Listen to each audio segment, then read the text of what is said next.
Uncle S is the worst. Always has been.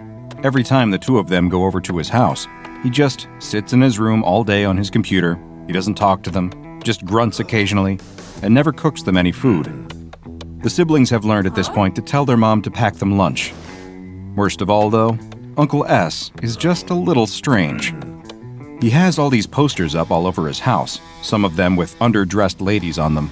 The brother's little sister always covers his eyes to stop him from looking. But there are other posters too, weirder ones, with these symbols on them and quotes written underneath. Neither of the kids can really read enough to know what the quotes mean, but their mom always gets very tense whenever they ask about them. She says they are something to do with politics, whatever that means. You know someone's weird when even their mom agrees. Uncle S is just weird. But there is a big upside to being at his house. The two of them can just sit downstairs in the lounge playing video games. He's got a big TV and a bunch of different game consoles, most of which are older than the two of them. This week, he's even got a new box next to the TV. It's full of old wires, controllers, and games. And when they say old, they mean old. It all smells of dust. The brother reaches inside and pulls out a big gray box. The top half of it is lighter gray, and the bottom darker. There's some red writing along the front of it. He carefully spells it out in his head before saying the words out loud. He doesn't want his little sister to know that he struggles with long words. Nintendo Entertainment System. His little sister huffs and sits on the sofa. She doesn't want to play that stupid thing. It looks old, and the dust is making her sneeze. This whole house is dirty and gross. The TV and games consoles are the only nice thing in here. Why would she want to play with the gross one? The brother ignores her and tries to plug it into the TV. Wait, where's the HDMI on the back of this thing? He gives up pretty quickly. On the sofa, his sister switches on the TV and grabs the Xbox controller. The familiar Cuphead music fills the room. They turn it down quickly. Can't be annoying Uncle S, who's sitting upstairs on his computer. Why does she always want to play Cuphead? It annoys her brother so much. They can't even beat the first level. It's way too hard. She chooses two-player, and Cuphead and Mugman both appear in the field, sunflower men parachuting down around them. "You're up!" the announcer yells on the screen. His sister starts running along as Cuphead, but bumps into the end of the screen. They need to both play together for this to work, but the brother isn't interested today. He reaches into the Nintendo box and rummages around, finding something that fits perfectly into his hand. Something with a trigger. No way. He pulls the strange toy gun out of the box and holds it in the air triumphantly. It's gray, matching the NES console, with an orange trigger and the word Nintendo written on the side in that same red writing. A cord dangles out of the bottom of it. Immediately, he spins around and points it at his sister and shoots. Nothing happens. No noise, no lights. She just sits there and scowls at him. Fine. He gets up off the floor and grabs the second Xbox controller. They run past the sunflower men and shoot the toadstool, but die at the first purple flower. Great. The boy is sick of this game. He doesn't want to keep playing it every week. He wants to play with the gun. Imagine what games he could play with that. He picks it back up. Cuphead and Mugman respawn, and the music starts over again. Very carefully, he peers down the barrel and takes aim at Cuphead. He squeezes the trigger. Bam! A puff of smoke, and Cuphead turns into a red ghost, pink heart beating. Wait, how did that happen? His sister didn't run into anything. She yells at him. That wasn't fair. The brother is very confused. He looks back down at the gun. It wasn't even plugged in, and it wasn't an Xbox gun. So, how come it worked? He points it at Mugman and shoots. Bam! Another puff of smoke, and Mugman's ghost floats off the screen. The menu pops up, and the brother hits retry. The level starts again. The music kicks off, and the announcer yells, but Cuphead and Mugman aren't there. His sister wiggles the stick a few times. Nothing. The characters don't appear. What are you doing? Keep playing, she yells at him. But the brother can't see any characters left on the screen. Why is she pretending to see them still? Footsteps creak the floorboards above their heads. Uh-oh, now they've done it. Uncle S appears on the stairs, scowling at them both. Immediately, each sibling points at the other one and blames them. Uncle S doesn't say a word. Instead, he glares at them as he walks over and snatches away their controllers. He turns and goes back upstairs. No more video games. No fair. The two of them slump on the couch, arms crossed, not saying anything. The NES zapper sits between them. Looks like they'll just have to watch TV instead. It's the brother's turn to choose something. He goes on Netflix and puts on Avatar: The Last Airbender, her least favorite show. The opening credits roll, telling them all about the Fire Nation's attack. His sister snatches the gun up from the seat and points it at the screen, aiming at all the characters that pop up. Her brother ignores her. She's just being silly again. The episode starts. Aang is in a city in the Earth Nation, walking around a market surrounded by... His sister squeals. He looks at the TV, confused. Nothing has really happened. The characters are just standing around at the market talking. But his sister stares at the screen wide-eyed, almost a little scared looking. What's she doing?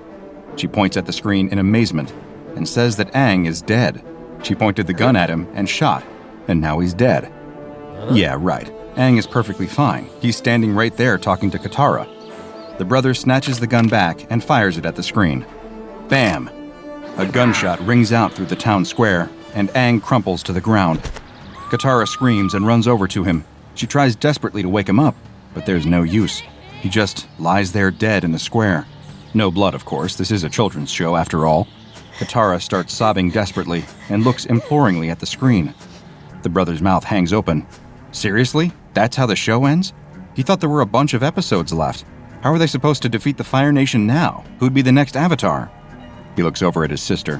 Her mouth is hanging open still as well. Very hesitantly, he raises the barrel again and takes aim at one of the market stalls. He pulls the trigger. Bam! A watermelon explodes into red mush. The characters all jump back and run for cover. Sokka peers out from behind one of the carts, staring straight at them, before ducking away again. This show is weird. I don't want to watch it anymore, the brother says, throwing the gun back down on the sofa and pressing back on Netflix. He's going to pretend like that didn't happen. His sister snatches the remote out of his hand and goes across to HBO Max. She puts on Roadrunner and Wile E. Coyote. That's a safe option. They've seen every episode of that. No surprise endings, no characters dying, and most importantly, they both like it. The episode opens the same as it always does. Roadrunner is out running around the canyon. Wile E. Coyote has a new plan. He's going to paint what looks like a tunnel into the side of the cliff and make Roadrunner run straight into it. Foolproof. But suddenly, his little sister has snatched the gun up off the sofa and is firing it here, there, and everywhere at the screen. But that look of horror is gone. She's laughing.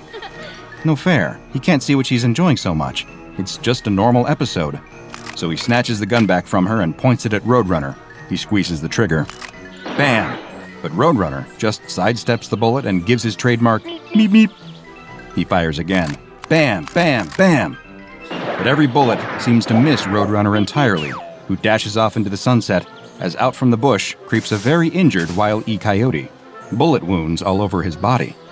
He scowls at the brother and trudges off down the road, walking straight into the fake tunnel he painted. After a moment, the brother breaks out in laughter too. This gun is amazing. What should they watch next? Who have they always wanted to shoot? What if they shoot a hole in the dome around Sandy the Squirrel's house? Or killed a shredder? Could Sonic outrun a bullet? Or what about all those silly children's shows his sister watches? Could he finally get those characters to stop singing all the time? He's laughing so loud, in fact, that he doesn't hear the footsteps coming down the stairs. He doesn't realize Uncle S is there until the shadow falls over him.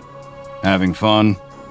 The brother tries to explain as best he can, but the gun is already out of his hands. The TV is off, and the remote disappears into Uncle S's pocket. In a grump, the two children sit there bickering quietly until their mom comes to get them an hour later. That evening, Uncle S is doing the same thing he always does. He lies on the couch, feet kicked up, instant ramen in his hands. The news is on, running a lame story about the president visiting some kindergarten in the run-up to the next round of primaries. What a joke. Uncle S lies there seething, thinking to himself, as if that guy cares about any of those kids. If he did, he'd be clamping down much harder on the borders to stop foreigners from coming and ruining their futures. How are these true-blooded Americans going to have any chance in life when their own country is being overrun? He switches over the channel. There's some cartoon playing. He hates cartoons even more. He holds the NES zapper aloft. He's been carrying it around all afternoon for some reason. Imagine if it was a real gun. Without thinking, he points the zapper at the TV and pulls the trigger. Bam! A gunshot makes him jump out of his skin. Was that outside? He looks back at the TV. The cartoon character is ducking down at the bottom of the frame, a bullet hole in the wall behind him. Oh, thank God. He was just in the show. Not a real gunshot. The character wags a finger at the screen. "Careful now," the character says. "If you keep doing that, the SCP Foundation is gonna come and get you." SCP Foundation? That sounds dumb. This is why he doesn't watch cartoons. Animation is for kids. He flicks back over to the news. The president is still surrounded by children. Imagine if he could just point this gun at the president, right between his smug little eyes, gently squeeze the trigger, and bam! The shot makes him jump so violently that he spills boiling ramen all over his chest.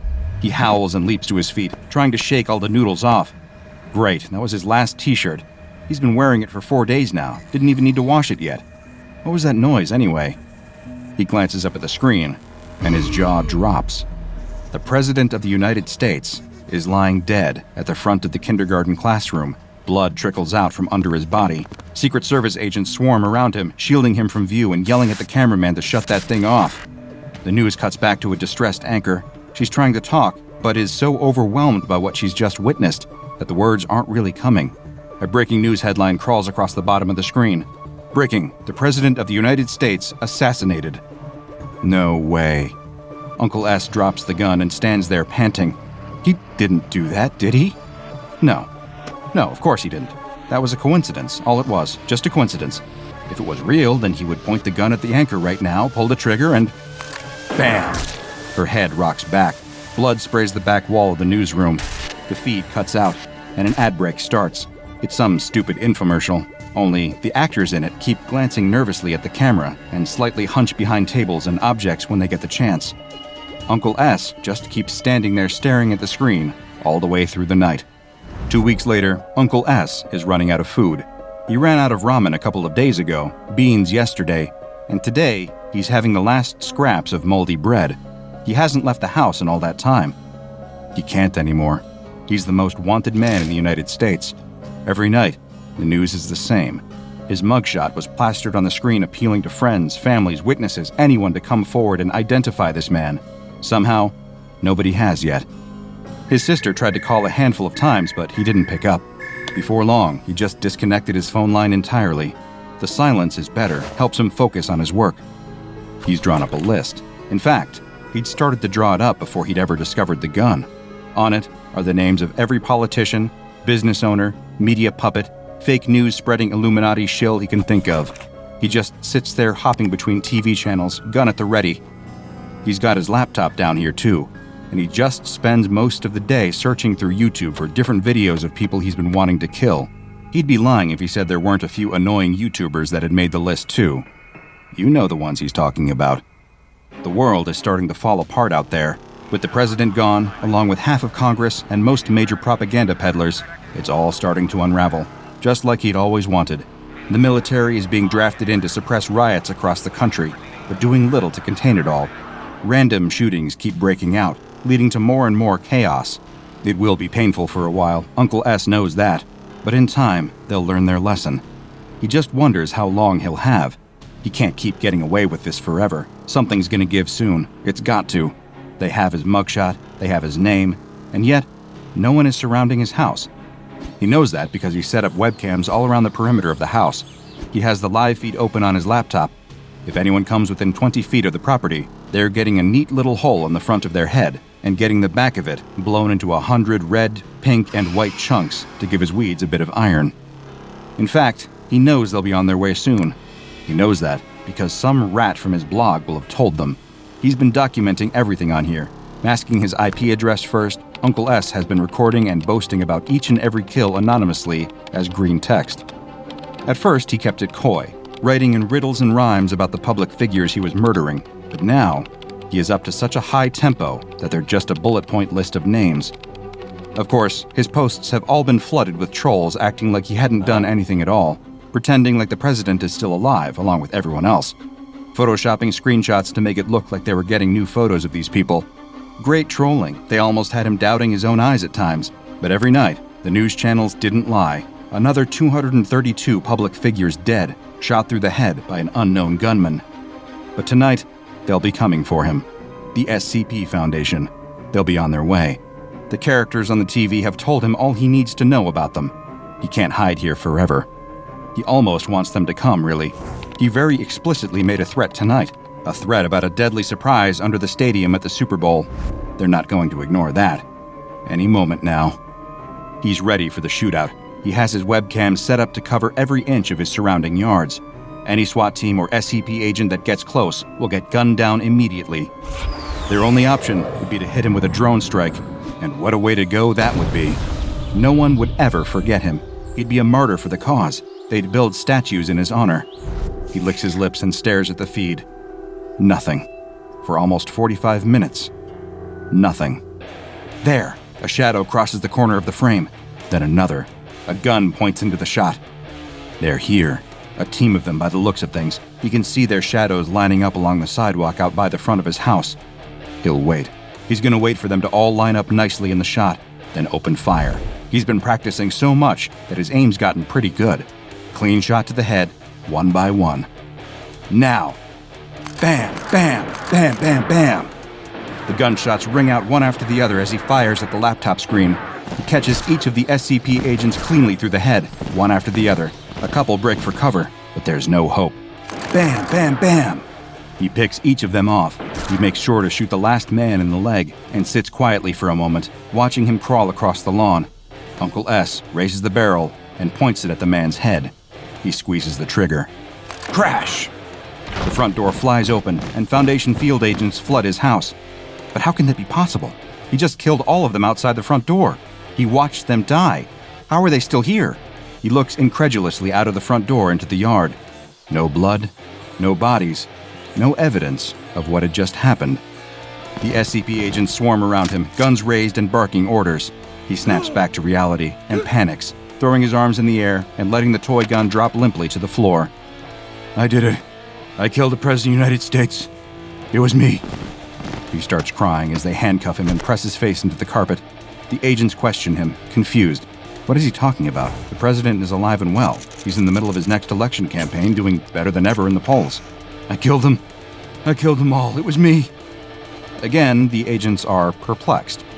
As the uniformed men drag him outside and throw him into the back of the van, he can't help but wonder why everything seems so peaceful out here. Where has his apocalypse gone? The doors slam shut.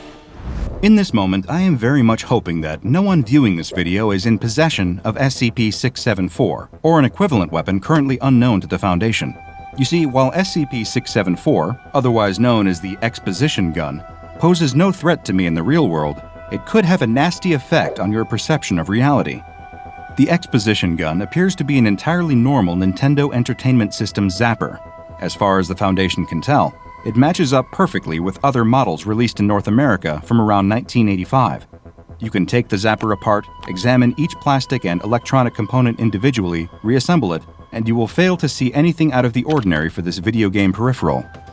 And yet, if you were to hold this gun up to your screen right now, point it at me, and fire, you would hear a gunshot ring out and watch me collapse in my chair, dead. For the rest of the duration of the video, you would watch me sit here in silence.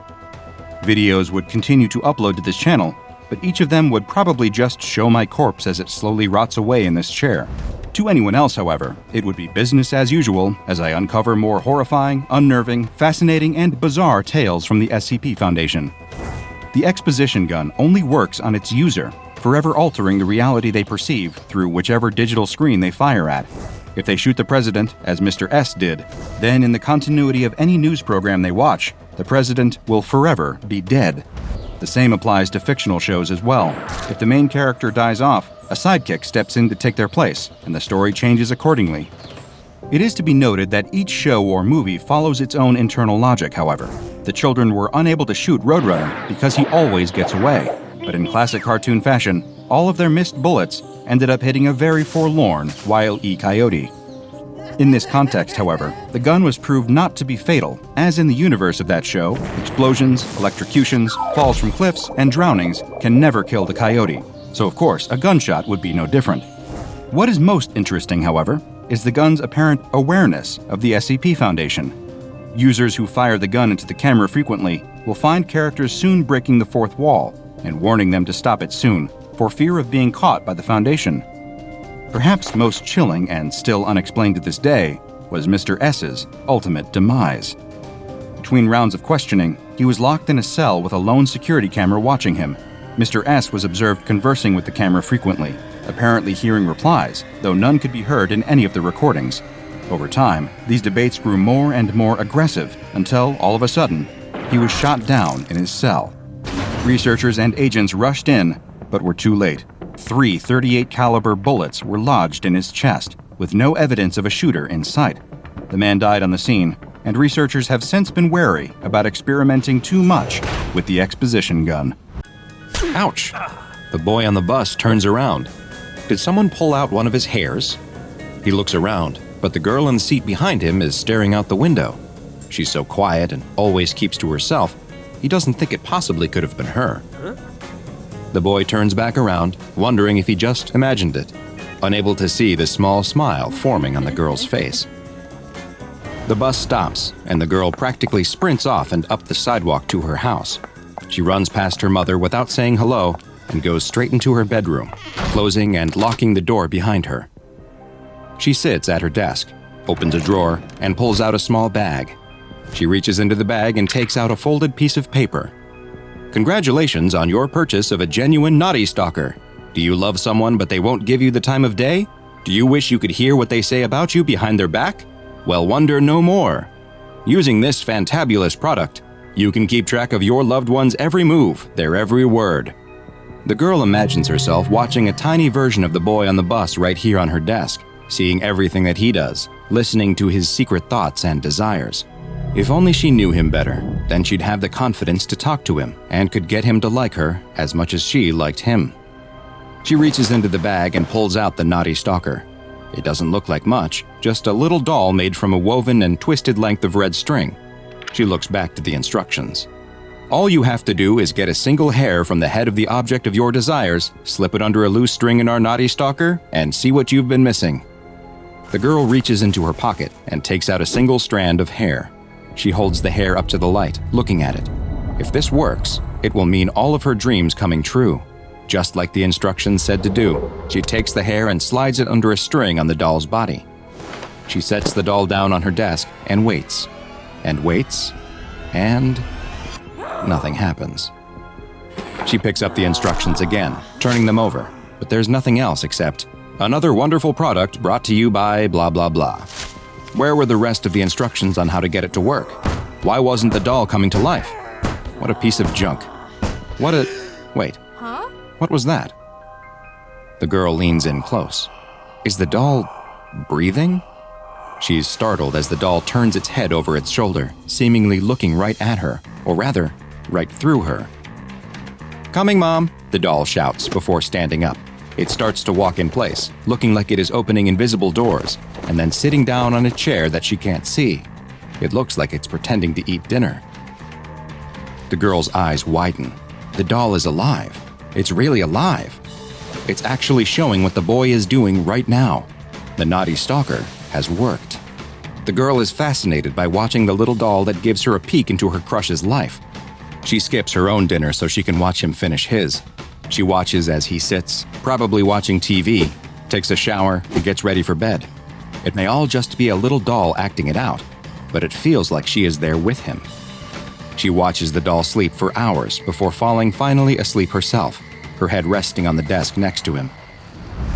The next morning, she passes by the boy and his friend sitting together on the bus and goes to the very back. She gets as low in the seat as she can so no one can see her, and takes out the doll, holding it up to her ear. She listens to one side of the conversation as the boy talks about the action movie he watched last night, Weapon of Mass Extinction. The boy talks about how much he liked it and how it's his new favorite movie. This was perfect. It's exactly what she needed. The next day in school, as the boy is putting things into his locker, the girl approaches. She pretends to trip and drops her books in front of him, the books scattering on the floor in front of him. The boy helps her pick them up and notices the DVD she dropped, Weapons of Mass Extinction. She explains that she brought her favorite movie to school to loan it to a friend. What a coincidence that they both happen to love the same film. The boy and the girl, bonding over their love of low-budget sci-fi action films, start spending more and more time together. No one has ever understood him the way that she does. It's as if she has known him for years, even though they've only been friends for a few days. Things move quickly though, and before long, he realizes that he is having romantic feelings for the girl. This is all the girl had ever wanted, and it's all thanks to the naughty stalker. Things are going so well, in fact, that she imagines she won't even need it much longer. But then, something strange happens. She is sure she heard the boy tell his friend that he loved baseball, but when she brings up the idea of going to a game together, the boy looks at her like she was crazy. He hated baseball. After that, things seem to change. The boy is still so nice when they are together. Now it sounds like he is talking about her behind her back. She worries that she has been wrong this whole time, that he has just been messing with her. This stupid doll isn't making her dreams come true. It's making her life a nightmare. But wait, who is the boy talking to? She leans in close to listen. Is he with another girl? Listening to one side of the conversation, she hears the boy tell someone that this is all just a big joke, a prank he is pulling on some dumb girl. Are they? No, they can't be. Kissing? The girl is in a white-hot rage. She can't believe he would do this to her, after she was nothing but perfect to him. She throws the doll across her room. She's going to confront the boy and whoever he's with. She'll teach him a lesson. She'll teach both of them a lesson. It's starting to rain as the girl gets her bike out and starts to ride to where she knows he is, the spot that was supposed to be their own special place. Cars pass close by on the narrow road, splashing her with water, but she doesn't care. She finally reaches the picnic spot where he took her just a few days ago, and she sees a car parked nearby. It must belong to the evil seductress he is with. The girl glares at the car. She grits her teeth until they feel like they might crack. Her fists are clenched so tight that she can't tell if it's the rain or blood from her fingernails digging in that she feels running down her palms. But she doesn't care. She's going to show both of them what happens when you break someone's heart. She takes a step towards the car, and the car that struck her slams on its brakes. The driver gets out and rushes towards her. It's the boy. Her boy. The older couple who were stopped on the side of the road with a flat tire run over to help. The boy gets down next to her and cradles her head in his lap, and they have one last moment to look into each other's eyes before the light fades from hers. Unfortunately for all involved, their lives would never be the same. But how could they have known that they were the victims of an encounter with an anomaly that, while small, is extremely dangerous? One that is known to the SCP Foundation as SCP-693, the Naughty Stalker. SCP-693 are multiple humanoid-shaped dolls, measuring roughly 18 centimeters in length, each made from a single string that is either red, blue, yellow, or black, with onyx beads for eyes. Their clothing will vary in color and style, and seems to have no bearing on the properties of the doll. The string doll will behave exactly as one would expect, showing no anomalous properties at all, until the owner takes the steps that are spelled out in the instructions that always accompany SCP-693. The instruction sheet congratulates the owner on their acquisition of a naughty stalker and explains that in order to use it, a single hair from another person must be inserted into a loop of its string, at which point, the doll will attune to that person. The doll will then come alive, mimicking the actions of the hair's owner in real time, including their speech. The doll will perfectly portray the attuned individual for 9 days, after which point it will become unreliable.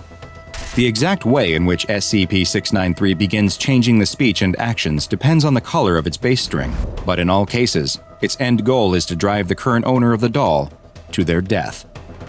SCP-693 goes about this by feeding inaccurate information to the owner. Dolls made of red string try to send their owner into increasingly violent fits of rage.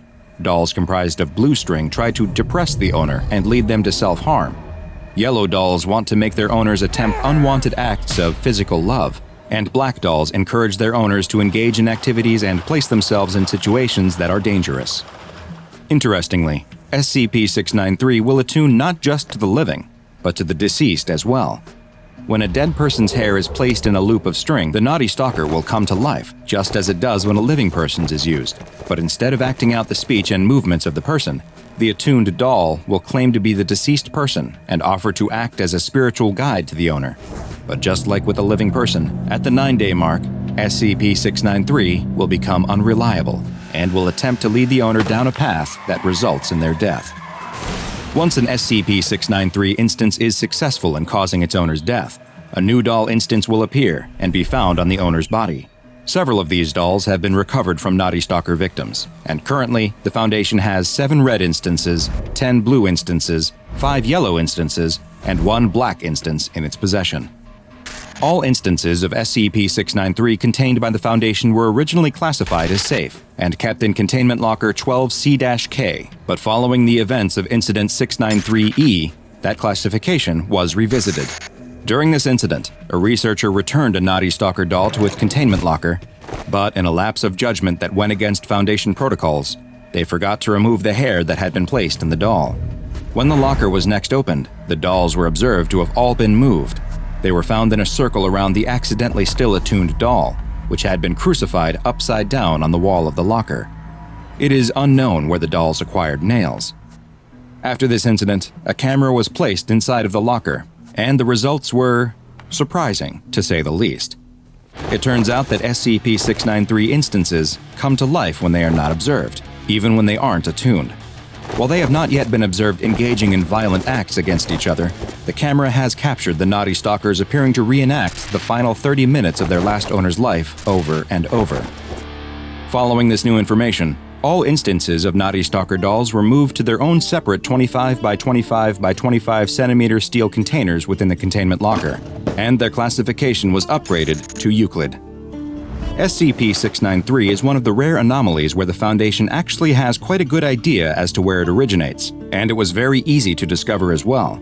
Provided that they aren't a deception, the instructions that appear with each instance of SCP-693 are quite explicit about where they come from.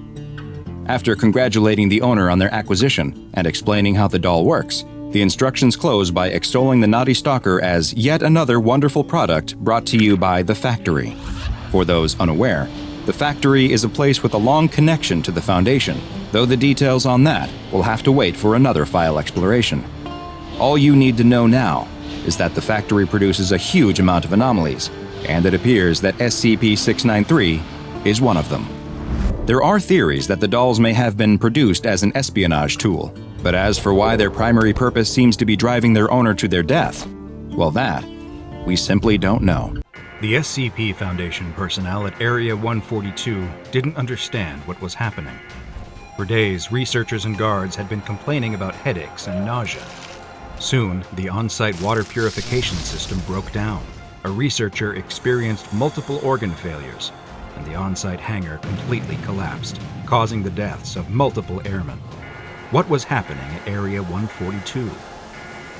Hi, I'm Dr. Bob, and this is SCP-1440, also known as The Old Man from Nowhere. SCP-1440 has the appearance of a human male, but its ethnicity and age are both unknown.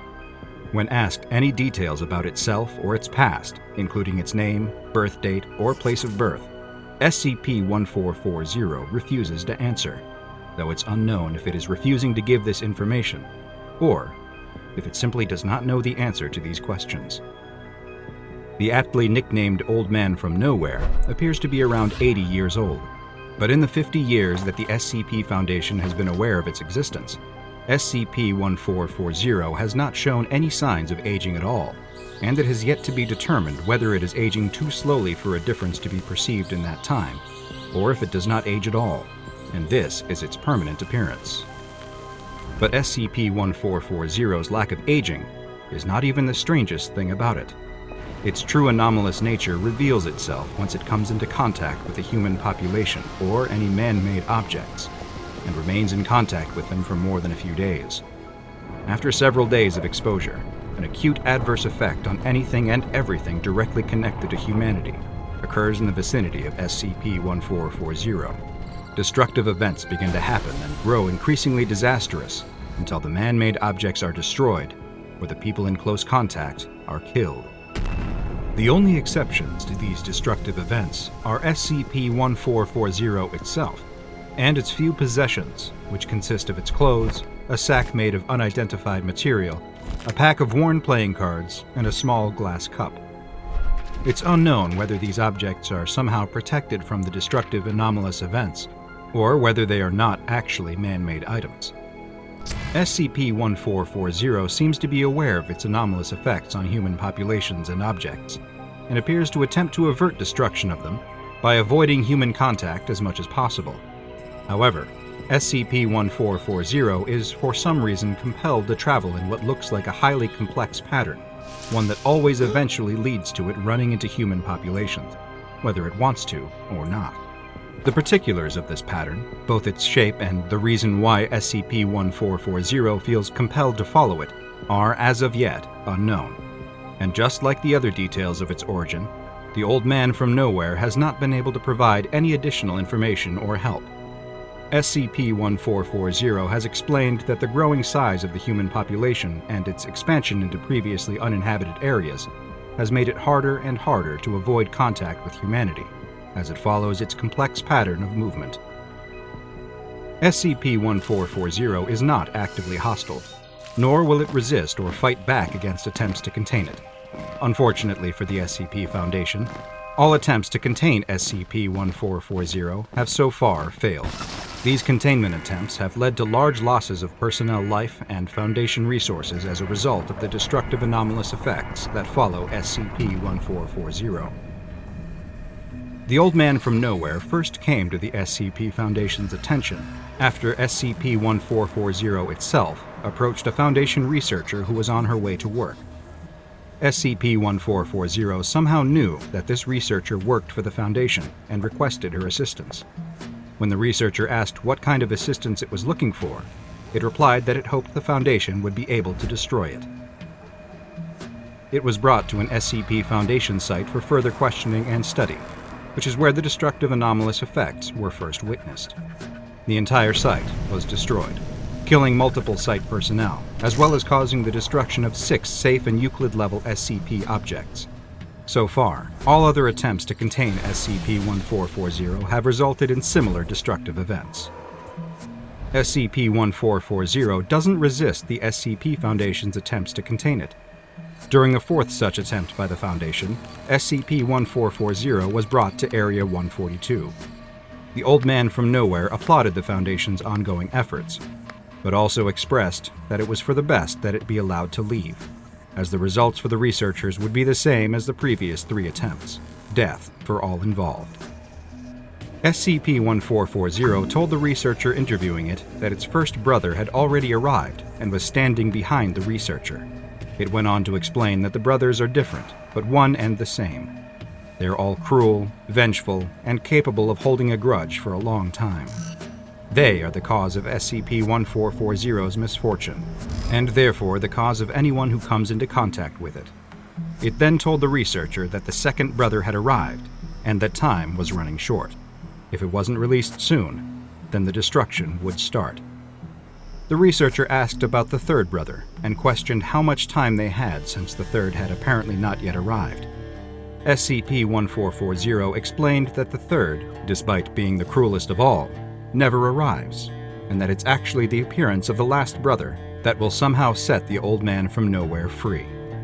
SCP-1440 has spent countless months and years searching for the third brother, trying to return something that he won from the other 2. It then made a reference to challenging death itself to a game of cards for its life, and if the researcher is ever in such a situation, they must not do what the Old Man from Nowhere did: win. At that very moment, the on-site nuclear device stored at Area 142 detonated, despite it having multiple failsafes in place that should have made such a detonation impossible. Area 142 was destroyed, and all on-site personnel were killed. SCP-1440 was spotted a week later, over 3,000 kilometers away from Area 142, showing no signs of having experienced any harm.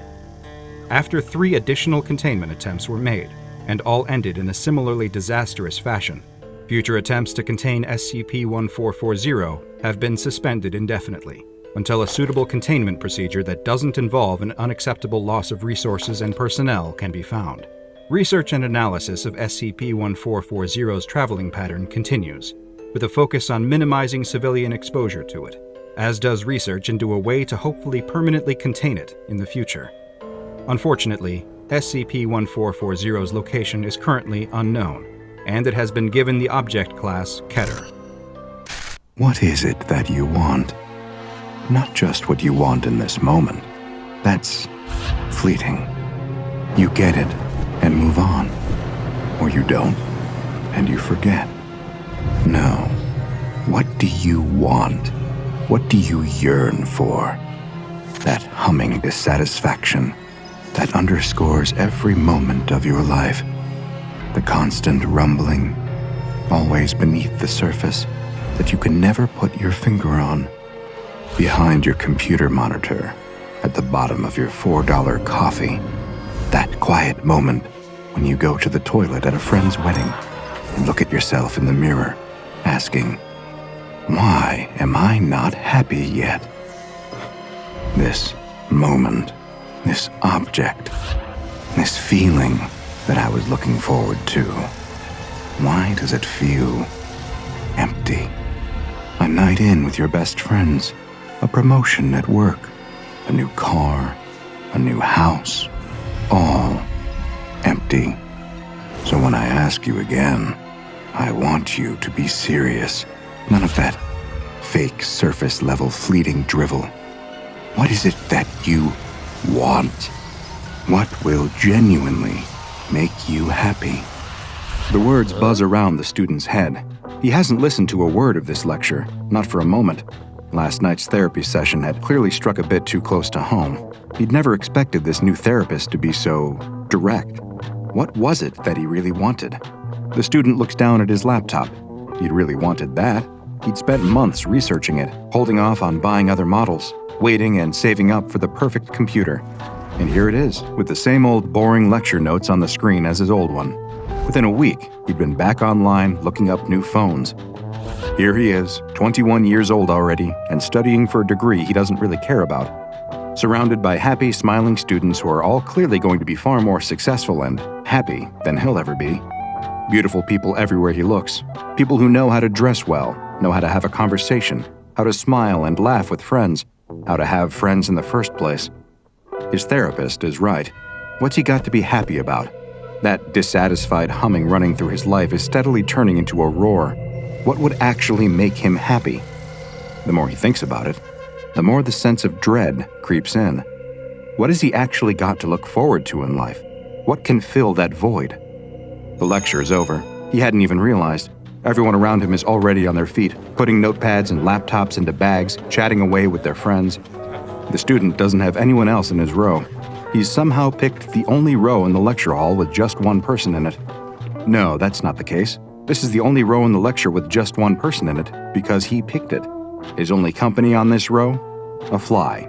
A fly that had been following him around all week. What's the point?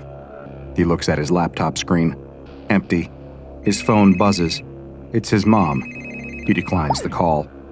Swinging his bag onto his shoulder, the student makes his way to the door. A group of guys up ahead are chatting loudly as they open it. One of them half glances back over his shoulder. He stops in the doorway, holding the door open. The student looks around. No one else was with him. Who's this guy holding the door open for? You okay? The guy asks, looking straight at the student. His eyes are very blue. The student rushes through the doorway, muttering a "thank you" on his way through. His phone starts to ring again in his pocket. He sits up alone that night. He does the same most nights. Even if he wanted to, he wouldn't be able to fall asleep. Sharing a house with 7 other people, there's a party happening in one part of the house pretty much every night. The thumping bass is the only sound to reach the student as he sits quietly at his window, looking out at the bags of trash lining the street and the couple across from him arguing on their porch. The little fly in his room is the only one keeping him company, not buzzing around or trying to escape through the glass, just sitting there next to him, watching the world go by. What is it that you really want? The words ring around in his head again. Tell me what will make you truly happy. What is it? I think I just want someone to love me, the student says quietly. He sits quietly by the window for a few more minutes, not noticing as the little fly next to him catches fire and rolls onto its back, legs curled in the air. The student just goes to bed. Nothing's ever going to change, is it? A week later, the student is back in that same lecture again. He arrived early this week, sitting down and unpacking his stuff a good 15 minutes before they were due to start. Surreptitiously as he can, The student glances over at the door every time he hears it swing open. It's the usual procession of beautiful, happy people, each one dressed exactly how they want. Personalities, goals, and aspirations filling each of them. He looks down at his outfit. Gray. The lecture starts, but the student still can't quite focus. He keeps his head half turned towards the door the whole time, waiting. 10 minutes go by. Nothing. He slumps down in his chair and starts taking notes, just as the door softly creeps open behind him, making a gentle hushing noise on the carpet. The student turns. There he is, the guy from before with the blue eyes. The student tries his best to swallow his grin. He's the only one in his row. If he can just get the guy's attention, maybe he'll come and sit with him. But no, that's a stupid plan. Why would anyone want to come and... The bag lands in the seat next to him. The student turns to see those same piercing blue eyes. "Anyone sitting here?" the guy whispers. The student opens his mouth to reply, but the words get stuck. After a second, he manages to shake his head. The guy with the blue eyes grins and sinks into the seat. After a moment, he asks if he can borrow a pen. That's funny. The student can see a pen right there in the side pocket of the guy's bag. Why would this guy choose to sit with him? There are plenty of free seats in this lecture hall. They're everywhere. One thing's for sure, the student definitely can't talk to this guy afterwards. No way. He's too weird, it'll be obvious. No one ever wants to have a conversation with him. Everyone he talks to is always sidling their way out of the room after just a couple of minutes. Besides, what if this guy finds out what he's really like? That he's been seeing a therapist. Not just a therapist. That would be pretty normal. Normal people do that. No, what if this guy found out that his therapist was a fly? A fly that had been following him around, that he'd been talking to every night before bed. A fly that had been asking him what his deepest desires were. A fly that he'd woken up to find dead and burnt on his windowsill this morning. Nope, no way is he going to have a conversation with this guy. It would just be a disaster. There's no other option. He has to call his mom. As soon as the lecture is over, he'll call her and deal with whatever it is she has to say. He takes the phone out of his pocket and stealthily gets his mom's contact details up, ready to hit the call button as soon as the lecture finishes. There, the final slide. The student hits dial and immediately turns away from the blue-eyed guy next to him, getting up and putting it to his ear. He shoulders his bag and marches out of the lecture hall, not looking back until he reaches the little square of grass outside where he sits. His heart doesn't stop hammering until he's sitting there. His mom takes a long time to pick up. When she does, it's clear that she's been crying. Not this again. The student swallows and prepares for her to start ranting. Only she doesn't. Instead, she just asks where he is and if she can drive over and get a coffee with him. He says yes, hangs up, and looks down at the phone, brow furrowed. What's she got to say to him this time? A shadow falls over him. Turning, the student just sees two blue eyes. The guy is holding out the borrowed pen, a gentle smile on his face. His mom doesn't come for coffee in the end. Instead, she invites herself over to his house. It's the first time she's visited. As they make their way up all the flights of stairs to his floor, the student holds his breath, waiting for her to start complaining about the cigarette butts, ashtrays, and pizza boxes lining the hallways. But she doesn't. She doesn't say a word. He closes the door to his room behind her, and she lets out a sympathetic little sigh looking around. He probably should have tidied first. Here it comes. He can feel it. She's about to start lecturing him on his dirty clothes, leftover dishes, his unmade bed. But no, she just quietly picks up a sweater and starts folding it. Then another. As she tidies his room, she shoots him a sad little smile. This house really won't do. He explains to her that it's all he can afford at the moment. Well, then let me help you so you can find somewhere better. What's going on here? He doesn't know how to react. This is surely one of her games. Any second she's going to lash out at him. But no, she just gently brushes the dead fly off the windowsill into the trash and turns to him. They stand across the room from each other, the same way they always have, 8 feet between them. Plenty of space, not too close. She closes the distance and pulls him in for a tight hug. As his mom buries her head in his chest, he notices for the first time how short she really is. Has she always been that height? Didn't she used to tower over him? Her muffled voice speaks into his chest, right into where his heart is beating. I'm so sorry for how I responded before. I didn't know what to say. You're my son, and I'm proud of you. I always have been. You love who you love. Don't let anyone take that away from you. Even your silly old mother. For a long time, the two of them stand there, crying together. It is a busy week moving everything into his new apartment. It's still a pretty basic place, but at least it's his own. The neighbors are quiet, the street is clean, and there are no flies. By the time the student sits down for his lecture, he's completely exhausted. He barely registers the bag landing on the floor next to him and the guy sitting in the seat. He's so tired, in fact, that the conversation catches him off guard. He hadn't prepared anything to say. But suddenly, they're talking. About the weather at first. It's sunnier now. Then about the class. Then why they chose to study here. Then their teenage years. Then their homes and families. The lecture starts, but the two of them keep muttering away to each other in hushed tones.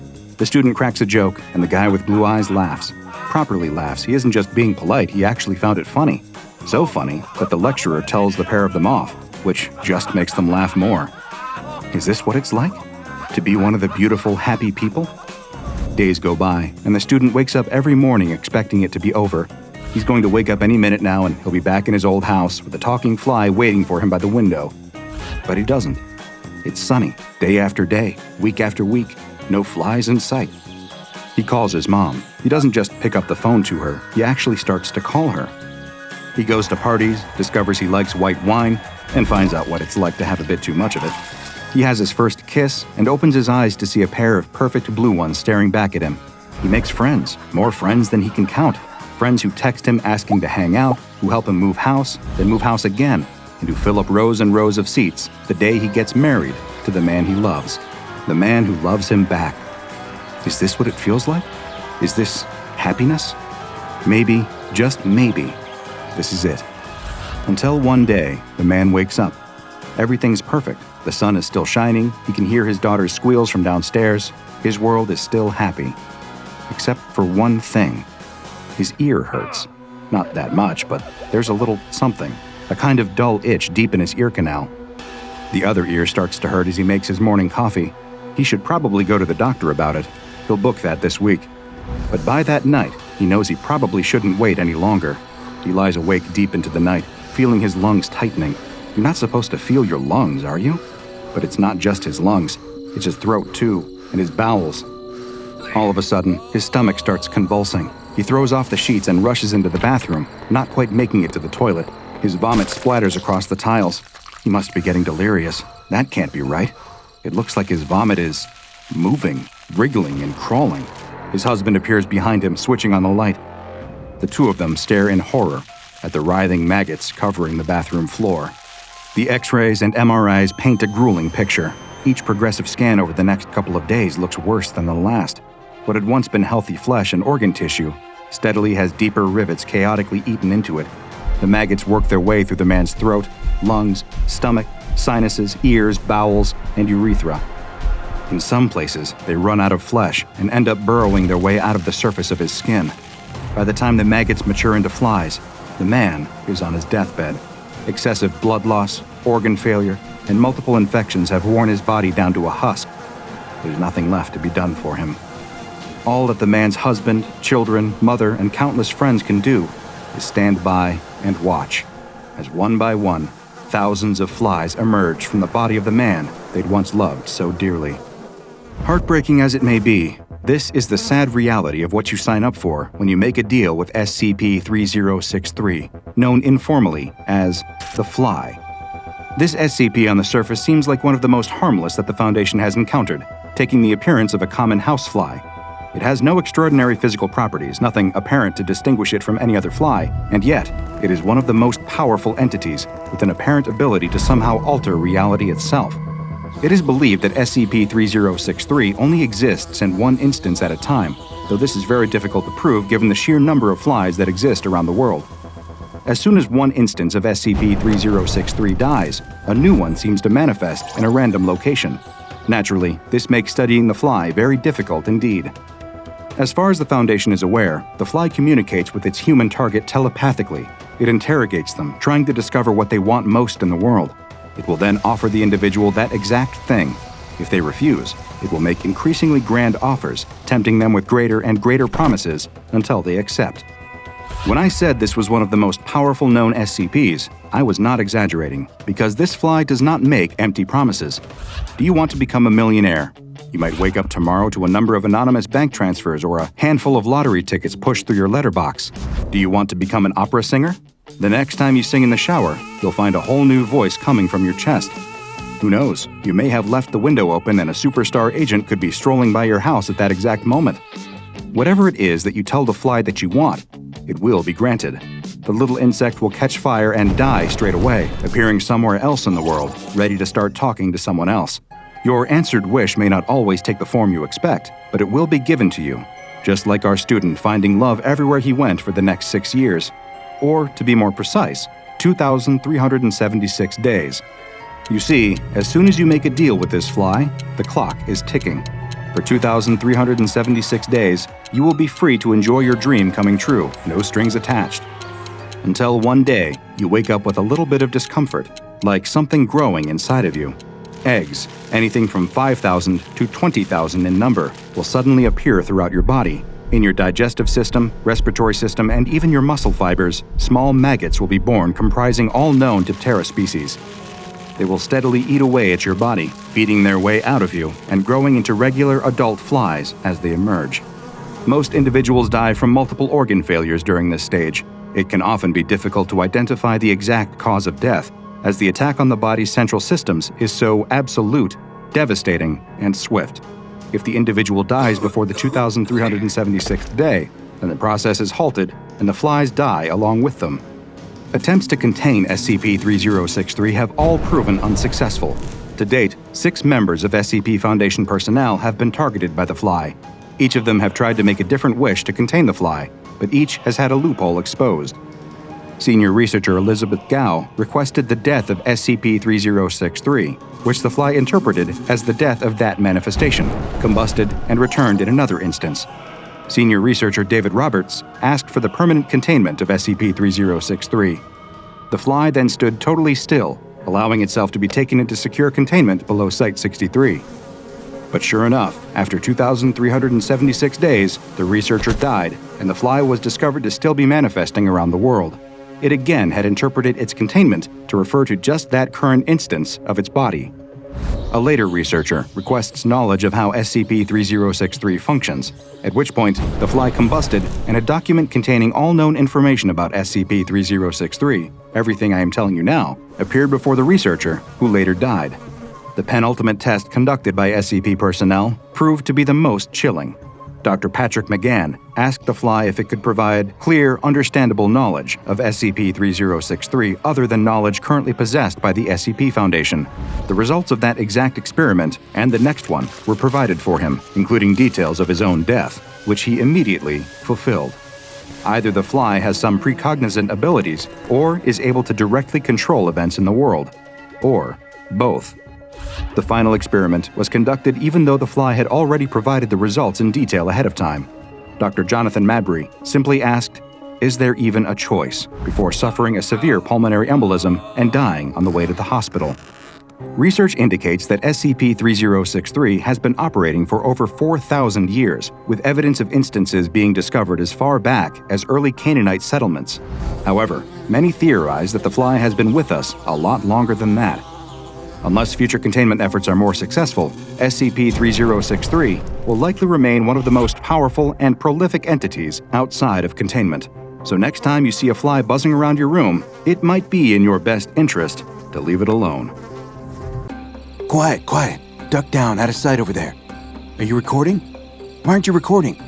The camera woman has no desire to shoulder her camera yet again. It has been like this all day. The 3 of them will walk 10 feet, then all of a sudden, the presenter will dive behind a bush and beckon for herself and their guard to do the same. Her patience for it is certainly starting to wear thin. Clearly nowhere near as thin as their security guards, however, as the man flexes his trigger finger against the side of the rifle, grumbling to himself in Swahili. The camera woman should never have taken this job. She knows that now, but they are far too deep in the Tanzanian wilderness to turn back now. They parked their Jeep up in the early hours of the morning and started walking at sunrise. The faint blue tinge to the dark forest around them tells her it must be almost sunrise again. The presenter turns to her and runs a hand through his carefully sculpted hair. His pink skin has been burning and peeling in the sun all day long. He looks like he'd give the flamingos from earlier a run for their money as she switches the LED ring light on. The presenter clears his throat and wipes the sweat from his brow. Rumor has it that the area we're entering into now is patrolled by highly sophisticated militarized drones. Myself and my crew are risking our lives here, but that's just what it takes when you decide to live as an extreme vegan. He insists on recording several more takes. By the 5th attempt, the camera woman stops hitting record. Not worth filling up the memory with this waste of a shot. Extreme vegan. What will they come up with next? She had moved to Tanzania with dreams of working on documentaries with a capital D. Rich, beautiful shots of the world's most endangered animals basking by a watering hole or hunting to feed their starving cubs. Real footage, not this reality show nonsense. The presenter had touched down the previous day, immediately started asking about where the nearest fast food chain was, then threw a tantrum because the Wi-Fi in the hotel lobby was too slow. Bad as he was, he at least seemed mostly harmless. But their security guard... The camera woman glances over to him. The man seems more like a local thug with a gun than a trained professional. The studio must have been trying to save money hiring him. Goodness knows they were cutting costs hiring her to do video and audio. She should have smelled a rat and just said no. A light. It sweeps through the trees so quickly it almost catches the three of them. The camera woman hits the dirt just in time. The camera bumps awkwardly into her shoulder so hard she almost cries out. A mechanical whirring fills the night. The light sweeps this way and that as they all lie motionless on the ground. Then, just as abruptly as it appeared, the light swings away and the sound fades. Maybe those drones aren't as made up as they sounded. The presenter is clearly very shaken. His wide eyes dart around between the trees as they all get back to their feet. So much for being an extreme vegan. The camera woman glances over at their security guard. A twisted grin lights up his face. She notices a little pendant has slipped out of his shirt. A small white shard hanging from a handmade chain. Even in the dead of night, the camera woman has filmed enough elephants to recognize ivory when she sees it. The security guard, no, poacher, meets her gaze. His smile widens. He speaks Swahili in a low voice. We keep moving. Shouldering the rifle, the poacher marches onwards in the direction the drone had just been a few moments ago. The camera woman and presenter have no option but to follow. For a long time, the group walks in silence. It is the longest the presenter has gone without opening his mouth since his plane touched down. The camera woman would be enjoying the peace and quiet if it hadn't been for the sickening unease that had settled over them. Had that drone been real? If it had, then what exactly were they walking into right now? Some kind of secret facility, GMO research, labor camps? But it just looks like any other patch of forest in Tanzania. Only, it doesn't. Come to think of it, as they walk, the camera woman starts to notice little differences. At first, they're too subtle to put a finger on, just a different feel to the air or a strange sound. Is it the plants, perhaps? She's no botanist, so doesn't really know what she's looking at, but she's spent enough time out in the wild here to know a few plants. But now, she's spotting all kinds of strange new ones. A bush with huge red leaves here, a tree with long purple fruit there. She asks the presenter what they are. He looks up at the purple fruit tree, perplexed. Wasn't this supposed to be the whole point of this documentary? Exploring the furthest reaches of the world, looking for vegan alternatives? No idea, but let's roll the camera anyway. Ready? The presenter plucks a fruit and presents it to the lens, immediately spouting off about the fruit's medicinal qualities, levels of fiber, natural sugars, and low water consumption. All lies. The camera woman scowls at him. The presenter turns the fruit over and screams, throwing it as far as his skinny arms will allow. Never one to waste a shot, the camera woman follows the fruit on instinct, zooming in on it as it lands at the foot of a tree. Out from under the purple skin crawls an earwig. It's huge, just over 3 inches long at a guess. That's strange. If she didn't know any better, she'd think that was... A voice startles the three of them. It booms out from behind them, just up the slope. The presenter swivels so fast he falls over. The camera woman points the camera up the hill and snaps the figure into focus. The poacher pulls back the bolt on his rifle, finger already on the trigger. In the dark, they can hardly make out what they are looking at. It must be a man. It spoke in a man's voice, but it towers over all of them. It must be nearly 7 feet tall. They can't discern any kind of human silhouette. Odd shapes jut out this way and that. What is it made from? The voice calls out again, a deep, rumbling voice, like an earthquake heard from the ocean floor or echoing through a forest. There were other sounds layered into its voice, high twittering sounds and guttural growls. The camera woman looks to her companions. Clearly neither of them understand what it's saying either. Not Swahili, not English, not French or Arabic. The intent of the voice is very clear, however. They are not welcome. For the first time ever, the presenter is lost for words. The poacher shifts the butt of the rifle against his shoulder. Great. Now this is her job. The camera woman lowers her camera rig to the ground and raises both hands, approaching the figure carefully. The sun breaks over the horizon further up the slope. In just a few moments, she'll be able to see the stranger, whatever it is. Speaking Swahili, she explains that they are a film crew, here to shoot a documentary. They do not intend any harm and will make as little disturbance to the environment as possible. The creature does not seem to understand and repeats its previous command. It definitely sounded like a command, at least. The camera woman turns helplessly to her companions, just in time to see a small shadow rushing them. It runs on all fours, covering the ground impossibly fast. Ignoring the poacher and presenter, it snatches up her camera from the ground and hurls it at a tree. It crunches into the wood and falls to the ground in pieces. Sunlight breaks over the horizon, flooding the valley with light. The camera woman whirls around and glimpses the figure up the hill. It is a man, isn't it? Towering at nearly 7 feet, the man is adorned with flowers, blossoms, and fungi. Animal skulls and pelts hang from his shoulders. Colorful face paint etches patterns, ancient and proud, deep into his features. African buffalo horns grow proudly from his head, accentuating a triumphant floral headpiece. But a glimpse is all she gets. The figure vanishes. A sweet scented breeze rushes down to meet her from where he was standing just a moment ago. "Where'd he go?" the presenter cries. The camera woman can see something dangerous has lit up the man's face. He's found his story. She just doesn't know quite what it is yet. The poacher also has a wry smile on his face. He's looking at the discarded purple fruit from before. No, wait. He's looking at the earwig still crawling around it. She follows his gaze, and it confirms her suspicions from before.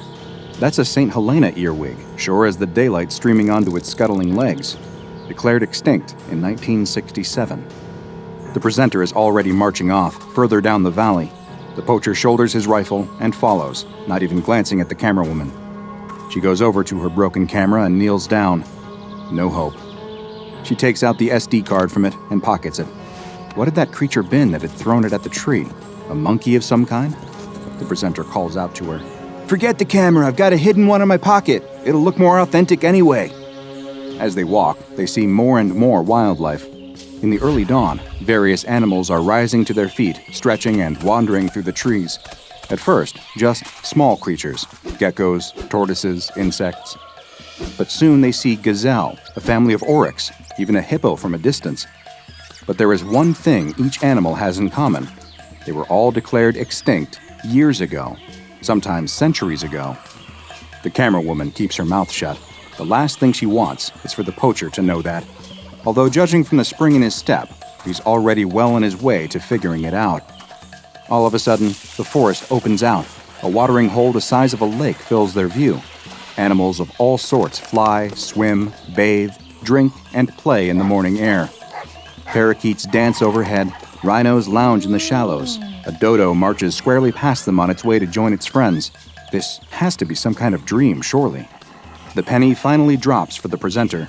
He turns to his companions, wide-eyed, ready to say something, when he freezes, staring at something behind them. A shadow falls over them all. The camera woman turns to see an elephant, white as the morning snow, with round, pink eyes, old and wrinkled as time itself. It is hulkingly big, impossibly big. It dwarfs any bull elephant she's ever shot by several tons. The giant walks slowly, one plodding step at a time, right past them. So close she can almost reach out and touch it. Every part of her wants to. Only she knows better. You don't interfere with nature. The elephant passes them and disappears into the woods. She looks excitedly at her companions. The poacher has a glint in his eye. The presenter is hurrying off along the water's edge. Her eyes follow his movement. There, on the shore, kneels the towering man from before. He's beside a panting and straining ibex. She's on her side, belly swollen, blood mixing with the lake's water. The camera woman draws closer, watching the man stroke the animal's side gently. He cups a painted hand behind the animal's rump and delivers a baby effortlessly. Another slides out a moment later. He takes the tiny ibexes under each arm and walks them into the water, delicately washing them clean before returning them to their mother by the shore. The presenter calls out to him, raising a hand in greeting. Sir, would you be interested in conducting a brief interview with me? It's for a network television documentary called Extreme Vegan." The figure stands and turns to them, wary. The two of them stand before him, separated by just a few feet, extinct animals chattering and cheeping all around them. In order to maintain such an eco-friendly lifestyle, you must be having a lot of plant-based alternatives in your diet. Oat milk, corn, avocado, what's your secret? As if on cue, a buffalo emerges from the water and approaches them. The man stoops, not taking an eye off the presenter, and reaches under the buffalo's body. Finding the teat, he squeezes milk into his cupped hand. He raises his hand to his mouth and drinks slowly, staring the presenter down. After a moment, he squeezes more milk into his hand and stretches it out towards them. He says a word in that same ancient voice, only this time, it is softer, welcoming. No way.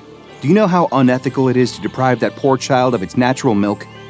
The presenter goes off on a rant. The man ignores him and offers the hand to the camerawoman instead. Without thinking, she steps forward and stoops to his hand. She drinks the milk straight from his palm. It's warm and fatty, thick like cream, but totally delicious. She looks into the man's eyes. They are a dark brown, but in the morning light, she catches flecks of gold, green, purple, and blue. The man's voice is even softer as he speaks again. Alaaniwe. His name. That must be the man's name. She raises a hand to her chest, opening her mouth to introduce herself. Bang! The shot rips through the clearing. Animals screech and scatter, stampeding into the trees. Birds fill the sky, alighting from every tree, so much so that they tangle with one another. Camerawoman's head whips around. The shot had come from the trees behind them. A roar, louder and more chilling than any animal could produce, swells from Alaaniwe. This time, he doesn't just vanish. It's like he's raptured. Vines and roots shoot up out of the dirt, wrapping around him, creeping into his mouth and eye sockets. They wrench him into the ground with such force, it sends ripples across the lake. A rumbling fills the earth. The presenter cowers by the water's edge. He's useless. The camerawoman takes off into the trees, following the sound of the shot. It doesn't take her long to find it. The white elephant lies on its side, rivers of red cascading across its chest, following the ancient furrows of its wrinkled skin. Its breathing stutters and rattles. The poacher stands before the dying animal. He turns to the camerawoman, an unhinged grin lighting up his face. He opens his mouth to speak, but from out of his throat bursts a stem, blood spraying high into the air. The camerawoman watches in abject horror as the plant grows up through the poacher. Roots ensnare his feet and ankles. The stem pierces his lower back and emerges from his throat. Offshoots stab their way out of his ribcage and temples. In a matter of seconds, it is finished. Pink flowers bloom at the tips, the poacher's corpse suspended like some kind of grotesque puppet. Without a sound, Alaaniwe emerges from the trees and walks past the camerawoman, past the poacher's body, and kneels by the elephant. He raises a hand to the creature's wound. The camerawoman waits with bated breath. He's going to heal it. She can feel it. That's Alaaniwe's final power. He can save the elephant, surely. But the blood keeps flowing. The elephant's breathing grows fainter until silence fills the clearing. No birds chattering, no breeze to rustle the trees, no more death rattles. Silence. Then, the most heartbreaking sound the camerawoman has ever heard. Alaaniwe starts to sob. She's no longer welcome here. This is not her place. Without a word, the camerawoman gets to her feet and walks back up the hill and out of the valley. As she walks, she hears footsteps approaching her. The presenter is there, arms laden with fruit and berries. He grins at her, explaining how he's going to take these home and plant them up. Start a smoothie chain called Alaaniwe's. If the first store goes well, they can franchise it, keeping the local feel but expanding to... A root stabs through his throat, interrupting him. A second stabs through his chest, shattering the hidden camera. So much for that smoothie chain. The camerawoman doesn't look back. She walks through the day and the following night. She finds a road and stops. There's something in her pocket still. She takes out the SD card and looks at it. With a sad little smile, she takes the card between her fingers and snaps it clean in two. The man that you have just encountered deep in the Tanzanian wilderness may not be a man at all. Little is known about the genetic makeup of SCP-1440, otherwise known as Alaaniwe. He appears to be a male, comprised of a combination of human, animal, and botanical components. The plants and pelts that the camerawoman observed him wearing are likely not items of clothing at all, but rather are naturally growing parts of Alaaniwe's anatomy, giving him the appearance of a witch doctor. None of the documented attempts to communicate with Alaaniwe have proved fruitful. While he does speak, his language is currently unidentified. He seems to have no understanding of English, Swahili, or Arabic, and is uninterested in learning them. Alaaniwe roams freely within a 35 square kilometer area of the southern Tanzanian savanna. This site has been designated SCP-1411-0, and an exclusion zone has been set up around it. Barbed wire fences and automated drones patrol the perimeter. A sacrificial goat is kept on site at all times, ready to be sacrificed as part of a binding ritual to keep SCP-5411 contained. Thus far, however, Alaaniwe has not proved to be a threat to anyone other than those who disturb the delicate ecosystem which he inhabits. His land, SCP-5411-0, is home to a number of critically endangered or near-extinct species of African animals, many of whom are from different countries in the continent. Black rhinoceros, western gorilla, African penguins, and a so-called albino ghost elephant that is central to local folklore. It is unclear how these animals came to live in this area, but there is an evident connection between Alaaniwe's care of nature and their continued survival. Alaaniwe has been witnessed delivering newborn animals of a number of species, tending to injured animals, and even regrowing grasslands to feed and house various creatures. Alaaniwe is known to possess the powers of teleportation, intangibility, zoolingualism, fluorokinesis, and psychokinesis. When left alone, Alaaniwe uses these abilities to tend to his local ecosystem. However, he is aggressive and decisive in disposing of anything he perceives to be a threat to the natural order. He is known to manifest and control small humanoid creatures roughly 1 meter tall that are made up of foliage, wood, mud, and rocks. These creatures, designated SCP-5411-1, exhibit basic predatory behavior, carrying out the bidding of SCP-5411, such as destroying our camerawoman's equipment. Capable of running at speeds of up to 75 kilometers an hour, the 58 known instances of SCP-5411-1 are to be treated as hostile as soon as they leave the SCP-5411-0 exclusion zone. However, a status quo seems to have settled between SCP researchers and SCP-5411. Alaaniwe seems content within his ecosystem, and the conservation work he carries out within this area is proving invaluable to those researching climate change and habitat welfare. Much like the animals in nature documentaries, it is best that we choose not to interfere and let nature run its course. Foundation field agents draw their handguns, aiming them at the woman and the hapless intern. Those fools have no idea how dangerous the coffee machine is. They could print a biological weapon that could wipe out half the globe. A volatile chemical that could explode and take out half the block. Or some monstrous, gelatinous creature that could slither out of the coffee cup and become an XK-class end-of-the-world scenario by the end of the afternoon. The field agents thought that the woman and the intern were plain stupid to be messing with a device this powerful. Little did they know, the duo were actually much, much more stupid than that, as the woman's handbag full of sloshing black printer ink would imply. But could one final cup from SCP-294, a bubbling green cup of mysterious liquid, save them from the pair of ruthless advancing Foundation field agents, or would it make everything catastrophically worse? And to think, it had all been so normal just a few hours ago. The intern tells her that they're being watched. The whisper came from behind the woman's shoulder so suddenly that she spilled the stack of papers piled high in her trembling arms. Every office drone in every cubicle turns to look at her at the same time, like a swarm of drab zombies. Only instead of getting up to come and eat her brains, they all start tutting and muttering to themselves passive-aggressively. The woman spins around and glares at the intern. He's way up in her personal space, with wide, anxious eyes that dart all around the office. He dives behind a fake plant and beckons for her to join him. She does not. She simply asks, annoyed, who's watching them. She doesn't bother keeping her voice down, which only panics the intern more. He shushes her, grabs her arm, and drags her behind the plant too. She barely knows this kid. Had one awkward interaction with him in the break room a week ago, where he talked at her about something called Battlestar Galactica, and since then, he'd latched onto her. Every meeting she went into, he'd sit beside her. Every lunch break, he'd happen to be in the elevator with her as well. She was getting real sick of it. He tells her that it's not safe, that they need to go to the basement.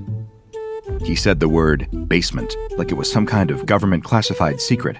She has absolutely no desire to go down there with him, but annoyingly, she has to go down there to mail a letter. The woman stands and turns to the room at large. He manages to jump through the closing doors behind her and starts wringing his hands nervously as they descend.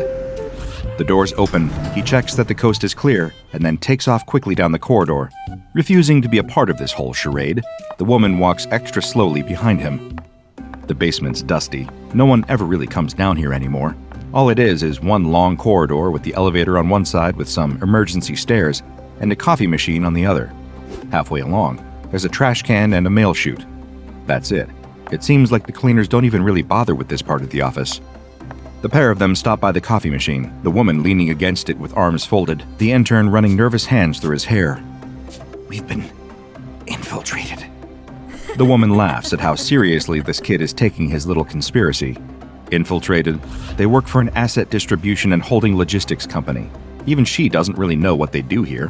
What could anyone possibly hope to gain through infiltrating this place? The intern nods his head sideways so subtly she totally misses it the first time around. He does it again, more obviously. The coffee machine? He's nodding at the coffee machine, like a maniac. The woman strides off back towards the elevator, tossing her letter down the mail chute as she goes. The intern is calling out after her, babbling away about covert agents, hidden cameras, and corporate espionage. She just lets him talk as she hits the button to call the elevator. In a desperate attempt, he seems to change tack, asking her if he can get her a drink from the machine. She laughs. There isn't a drink in the world that will convince her to entertain this conversation.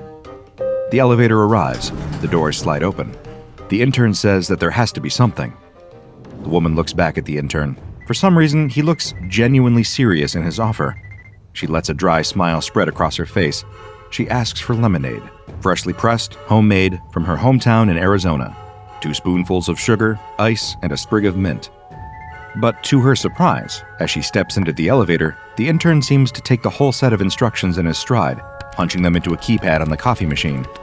The woman hits the button for her floor just as the drink starts pouring out of the machine into a paper cup. That's strange. It does look like lemonade from here.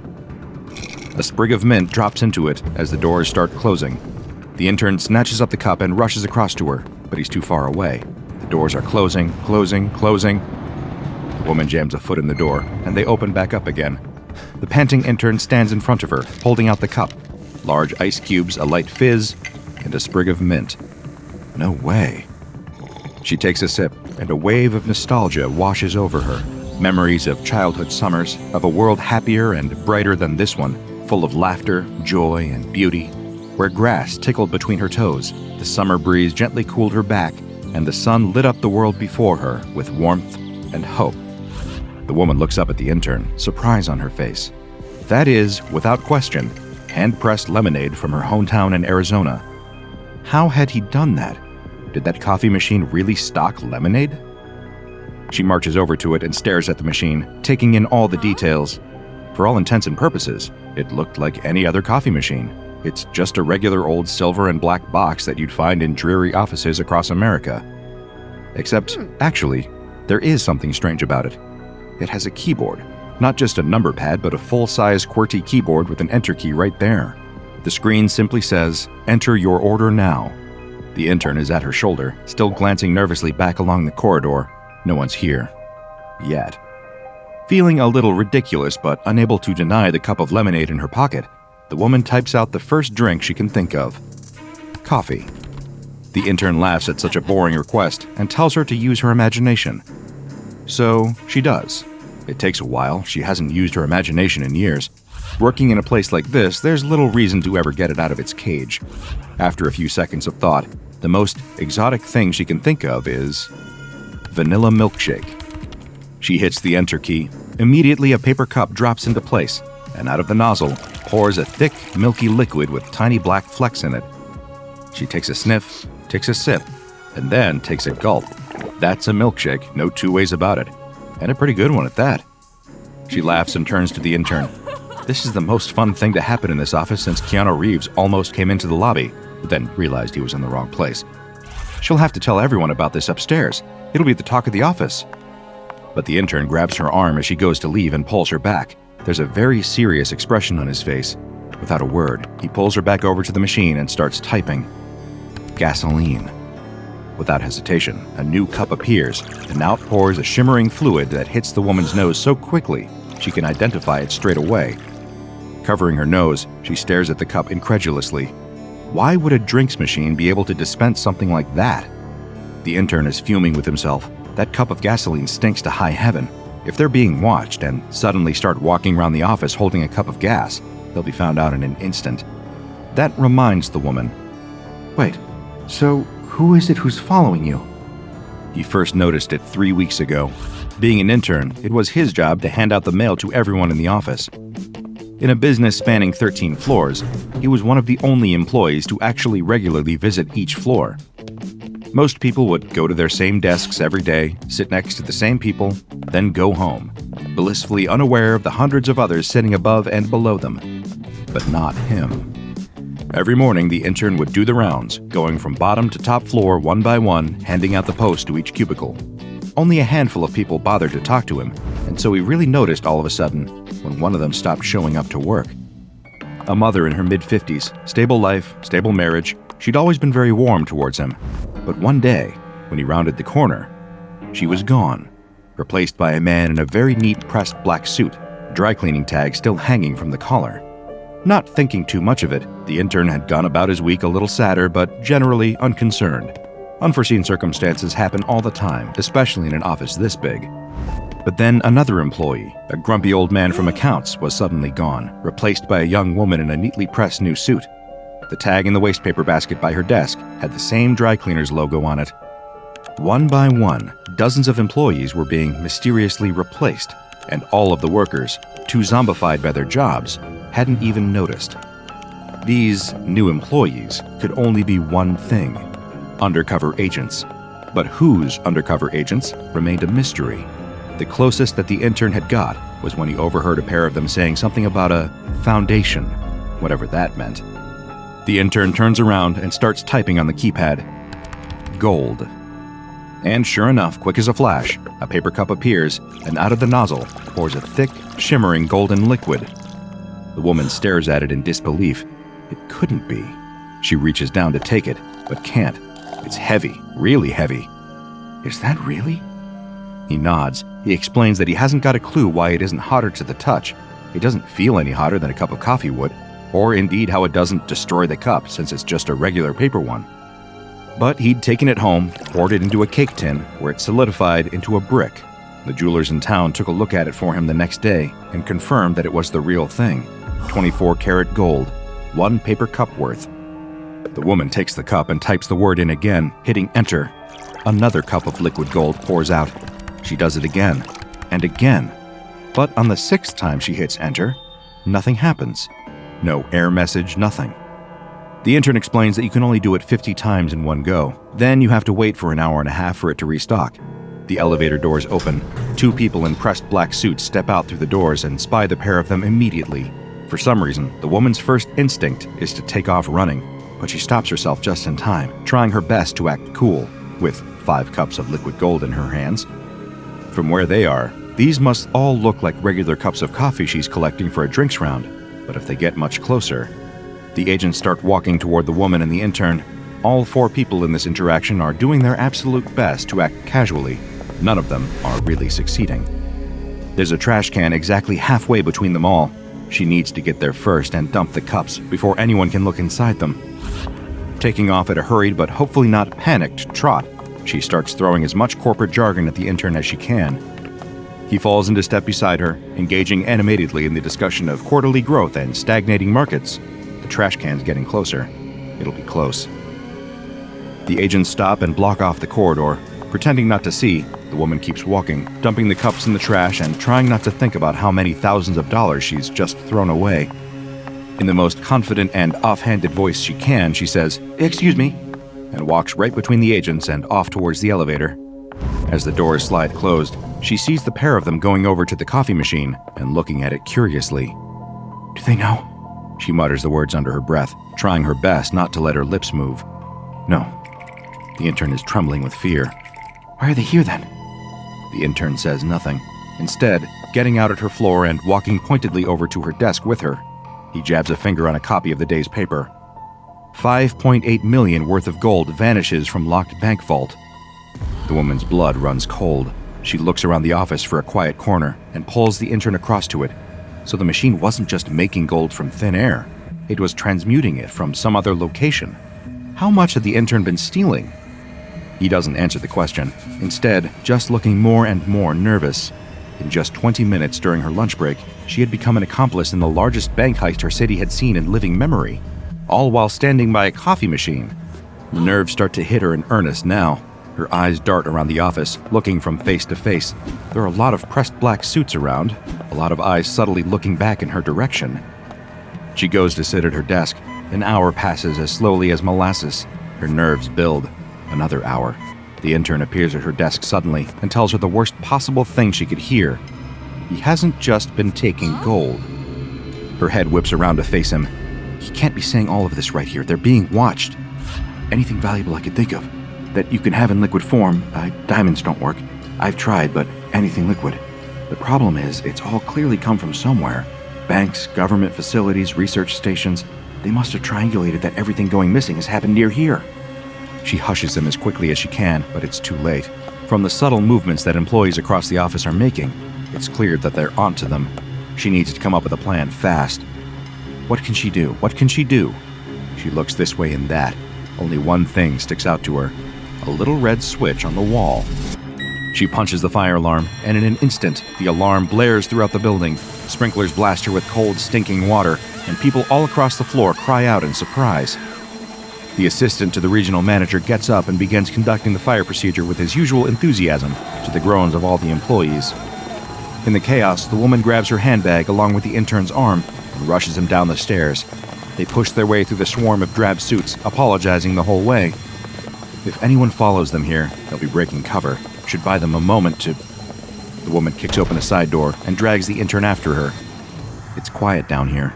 They'll take the back route to the basement. It should be empty down there. She hasn't got the heart to tell the intern that she doesn't have a plan, she's just winging it. Glancing over her shoulder, she spies a couple of faces peering at her through the door they'd just come through. It's the agents that had seen them at the coffee machine earlier. They'll need to be quick. Running down the flight of stairs to the basement, the woman and the intern rush over to the machine, panting hard. She orders him to put in as many orders as he can. The intern looks baffled. What does she mean? She tells him to get as much value as he can carry, preferably something that you can pour into a handbag without it burning through. He struggles to think of anything. He can't do gold, it would be too hot when it left the cup, too heavy. He has an idea and starts typing furiously. Cup after cup pours out of the machine, and he puts paper lids on them and he dumps them into her bag. It looks black at first, but there's a slight shimmer to it. Printer ink. It's the most valuable liquid per liter in the world. He saw it on TikTok. But how in the world were they supposed to sell it? But the woman guesses she'll have to worry about that later. The door at the far side of the corridor has opened. Out step the two agents. "What are you two doing down here? The fire alarm's going off." The agents drop the facade and draw pistols from beneath their suit jackets. "The coffee's that good down here, huh?" They don't smile with their joke. The intern tugs at her sleeves. She brushes him off. Not now, she needs to think. "It's great." Wow, what a comeback from her. Turns out she's not so hot under pressure. A cup appears in her hand. The intern has shoved it there. She glances down. It's a clear, slightly green liquid, shimmering a little too much in the light. He nods at her. "I would drink that if I were you." The agent raises his gun, his partner following suit. Here goes nothing. She slams the drink back in one gulp and raises her arms in the air. Both agents stop dead, aiming down their barrels, ready to fire. But the woman suddenly feels an enormous sense of calm washing over her. "Agents Jones and Hilton, I would kindly ask that you lower your weapons. My name is Professor Kane. I have clearance level 5 and am in charge of this operation." The agents both doubt themselves all of a sudden. The name Kane is ringing bells in both of their minds. "You don't look much like Professor Kane." "Ha! Charming. That's because I've been off on maternity leave for the previous few weeks. Childcare will bring out the gray hairs like nothing else. Agent Wilkins and I are taking this opportunity to conduct first-hand research on the nature of this particular SCP, and I would kindly request you give us the time and space to conduct our research. Research, I might add, that neither of you have the clearance to be a part of." The two agents look sheepish. They glance at each other, then holster their weapons. With mumbled apologies, they hesitantly make their way back towards the back stairs. As soon as the door closes, the woman swivels round and looks at the intern. What on earth had he given her? The machine answers her question. 1 cup of knowledge of the entire secret operation. They grin at each other, the intern taking a sip of a matching drink for himself. The knowledge entered both of their minds. They had 5 minutes to get everything they could from the machine before those 2 SCP Foundation field agents realized what was happening. The intern looks concerned. How are they going to get all that gold out of here? How are they gonna get out of here? The woman grins, pours herself a cup of gold, and tosses it down the mail chute. I reckon that looks big enough for the both of us, don't you? The switchblade's knife glints in the dark, and the bully holding it runs through the arcade, screaming in terror. The kid watches, shocked by the insanity unfolding, as 20 tiny, vicious gorillas chase the knife-wielding bully as tears streak his face. This situation defies all explanation, unless you know about SCP-3092. Let's go back to the beginning. The kid almost trips over his laces as his chucks hammer against the sidewalk. The headphones for his Walkman bounce against his neck as the wind rushes past. Heaving in as much air as he can, the kid runs through town, looking desperately this way and that for any grown-ups he recognizes. No one. Just strangers with thick mustaches and perms chatting outside Blockbuster and Walden Books, totally oblivious to the fact that he's running for his life. The kid cocks an ear, and sure enough, he hears that all-too-familiar rolling, clattering sound coming after him. The skateboards are catching up. A few insults catch on the wind and float across to him. Four Eyes, Earthworm, and a good few names that he doesn't want to repeat. Apparently their town used to have a good Native American community. That's why his parents had moved here. But nowadays, it seems to just be white faces all around him. From what the bullies are shouting as they chase him, and the total apathy of the grown-ups on the sidewalks at the words, it's no wonder everyone else moved away. A rock hits the back of his head, almost knocking his glasses off.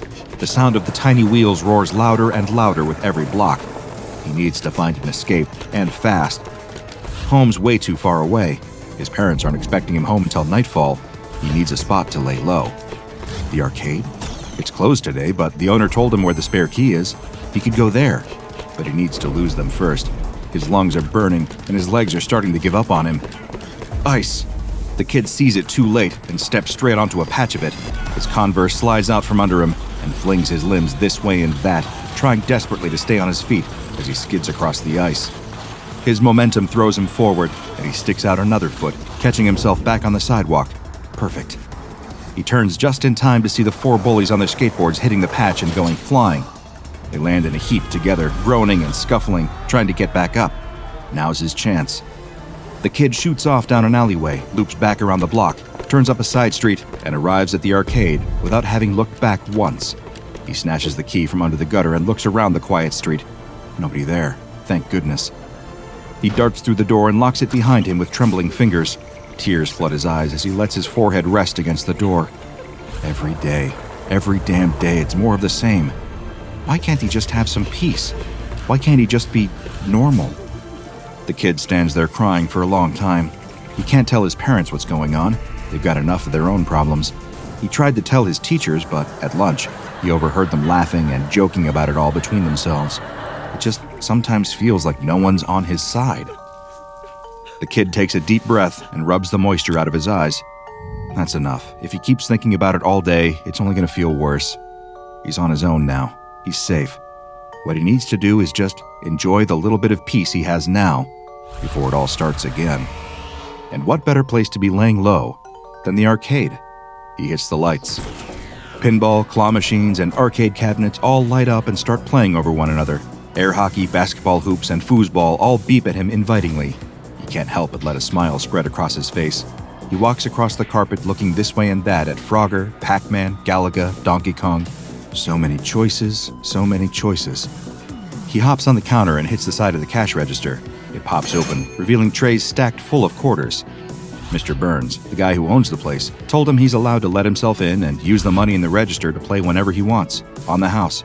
As the kid scoops a handful out of the drawer, he realizes he might not be totally on his own in this town after all. Pac-Man beeps into life as soon as the quarters fall into the slot. He grabs the joystick and stares intently at the screen, darting this way and that through the maze, munching.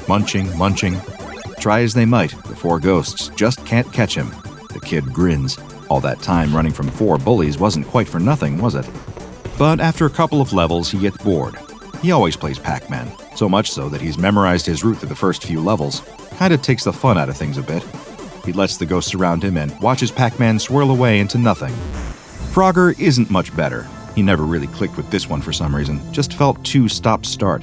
He lets the frog get run over and stands back, letting out a sigh. Is there anything in here he hasn't touched yet? Wait, what's that? In the corner of the room, there's a new machine, still half covered in a sheet. It hasn't even been plugged into the wall yet. The kid skips over to it and bends down to hook it up. There. He stands back, takes hold of the sheet, and pulls as dramatically as he can. It billows and unfurls to reveal a claw machine. Oh. It's just another claw machine. Black Tie Toys is written on the side in classic 80s lettering, just under 2 meters tall or so. Nothing to make it stand out from the other cabinets in here. But not only does it look boring, it doesn't have anything he wants inside. Just a bunch of plushy gorillas. Not exactly a brand new cabinet, but worth a shot anyway. The kid slots a coin in and cracks his knuckles. Here goes nothing. The claw swings to life at the slightest touch of the joystick. These things are normally rigged, so he's not exactly expecting much from it. May as well just drop the claw here. All the toys in this one are the same anyway. No way. It's caught onto one of the gorilla's feet, lifting the toy up as it dangles upside down. It swings precariously this way and that as the claw guides it over to the hole. It's a defective toy with a bit of stitching loose on its shoulder, but he couldn't care less. The thrill of getting one first time. The toy drops into the chute and thumps to the bottom, just behind the little door. The kid punches the air and yells in triumph. He did it, first try. He bends down and reaches out into the little flap, just as the flap opens by itself. He freezes as the little toy gorilla opens the door for himself and hops out onto the carpet. The kid yelps and jumps backwards, tripping over his feet. Somewhere in that chute, between falling in and popping out, this little toy had come alive. The little gorilla does the same as the kid, leaping backwards defensively. It raises 2 soft fists with surprisingly dexterous fingers and looks the kid up and down warily. It orders the kid in a stern, militaristic voice to identify himself. The kid's jaw drops open. It can speak? The little plushy gorilla's voice is gruff, but high-pitched enough to match his size. He barely comes up to the kid's knee. The gorilla asks him if he's friendly. The kid nods quickly. The gorilla's eyes narrow. What's your favorite fruit? The gorilla asks. Bananas. Phew. The gorilla says, dropping his fists.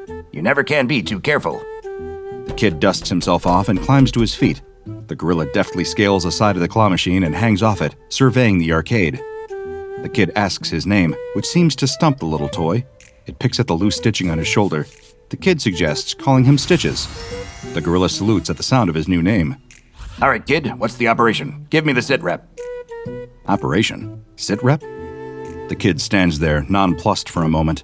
Well, they're in an arcade. Stitches nods sagely, taking the intel on board.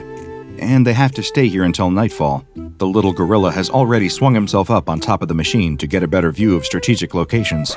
And where are the hostiles? The kid hesitates. Stitches looks down at him knowingly. An unspoken understanding passes between them. They could be attacked at any moment. The pair of them take a walk around the room, the kid explaining the situation.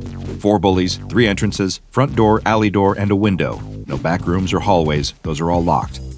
The gorilla takes a candy cane from behind the counter and sticks it in the side of his mouth like a cigar.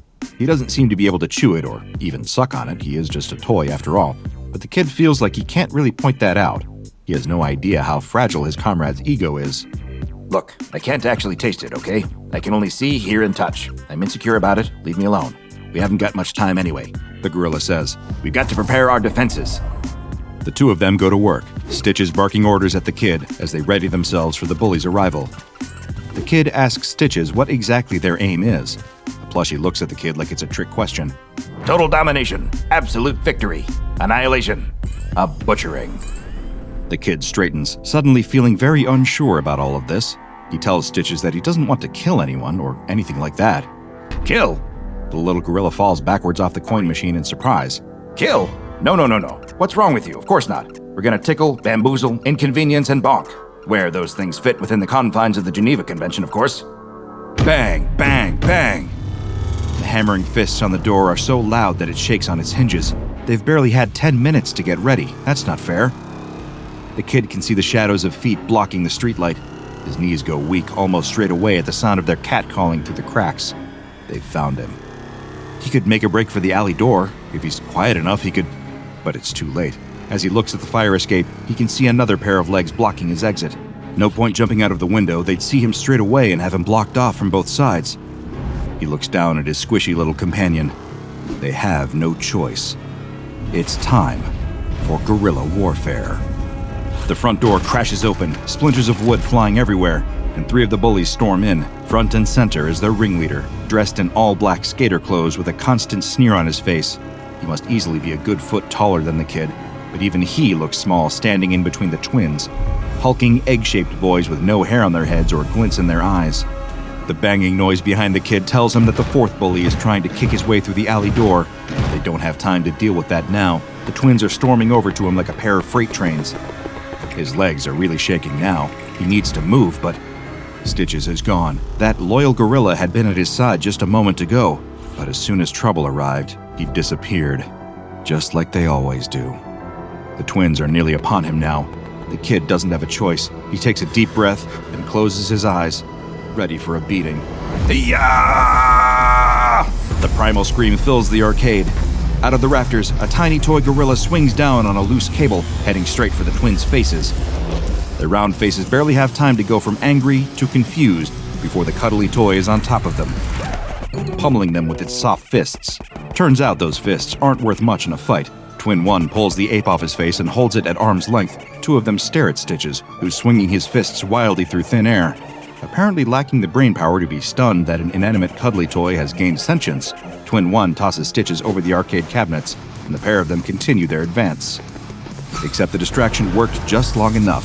The kid grins and runs around the cotton candy machine, which by now is rumbling and banging, letting out a thin plume of smoke. His smile falters as they close in on him. Any second now. But the twins are closing in on him, thick arms outstretched to grab him when, bang! The cotton candy machine explodes. Hot, sugary webbing bursts out in all directions, wrapping around the bullies and missing the top of the kid's ducking head by less than an inch. He can't believe that actually worked. Taking a step back to survey the damage, he looks down at the enormous twins, bound up in cotton candy and arguing with each other. The alley door crashes open, and the 4th bully rushes in. He's skinny, with tattoos all down both his arms. Looking at him now up close, the kid reckons he must be a good 10 years older than the other bullies. Why he's still hanging out with high school kids is anyone's guess. The kid gulps. He's only got one more trick up his sleeve, but 2 bullies left to go. The ringleader's disappeared somewhere. He can't worry about that now, though. He just has to focus on the old one. The man is leering at him from the back of the arcade. He reaches round to his back pocket and pulls out something small and shiny. Flicking open the knife blade, he spins the blade around between his fingers and winks at the kid. He feels all the blood leave his face. This isn't a game anymore. He needs to get out of here. The kid makes a break for it, running towards the open front doors, but in a flash, the old bully is in front of him, playing with the knife and smiling that same sinister smile. He tries to run back the other way, to the alley door, but the bully is blocking him again, before he can even take a few steps. How is he that fast? Be calm, be calm. Think. The kid reaches into his pocket. Here goes nothing. He turns to run back to the front doors, but this time throws the pinballs all across the carpet. For a second, it looks like it hasn't worked. The old bully steps in the gaps between the pinballs. He looks down to see them all there scattered around in front of him, but too late. His foot is already landing on about 5 metal balls that all shoot out from under him. He goes flying, crashing right into a Galaga machine head first. His leg twitches a couple times, and he goes still. The knife flies out of his hand, arcing through the air, spinning round and round and round, before landing with a gentle thud on the soft carpet. A sneaker treads onto the handle, a sneaker attached to a hairy leg sticking out of a pair of cord pants. The ringleader bends over to pick up the blade, flicks it open, and holds it against the neck of the little gorilla clutched in his arms. It would almost look funny, the bully threatening a cuddly toy, if the toy wasn't writhing around in fear. The kid cries out in panic for the knife-wielding bully to put his plush gorilla friend down. He's got nothing left, no more tricks up his sleeve. It's over. The bully just grins maniacally at him and pushes the knife harder against the squishy neck. He's got Stitches by the shoulder of his arm, just above where the stitching is coming loose. The bully's back is to the cash register. On the wall behind him, dozens of giant cuddly prizes hang lifeless. The bully hisses that the kid is gonna pay for making them run all over town. The kid nods his head. He will, he promises. They can beat him up or whatever they like, just don't hurt Stitches. The bully laughs at the gorilla's name. You gave him a name? You're such a loser. Couldn't come up with anything better than Stitches. What does that name even mean? Let me show ya, the gorilla yells. Twisting away from the blade, he reaches into the gap in his shoulder, crying out in pain, and pulls out handfuls of stuffing, throwing them up into the bully's face. It doesn't do much, but it's enough to distract him.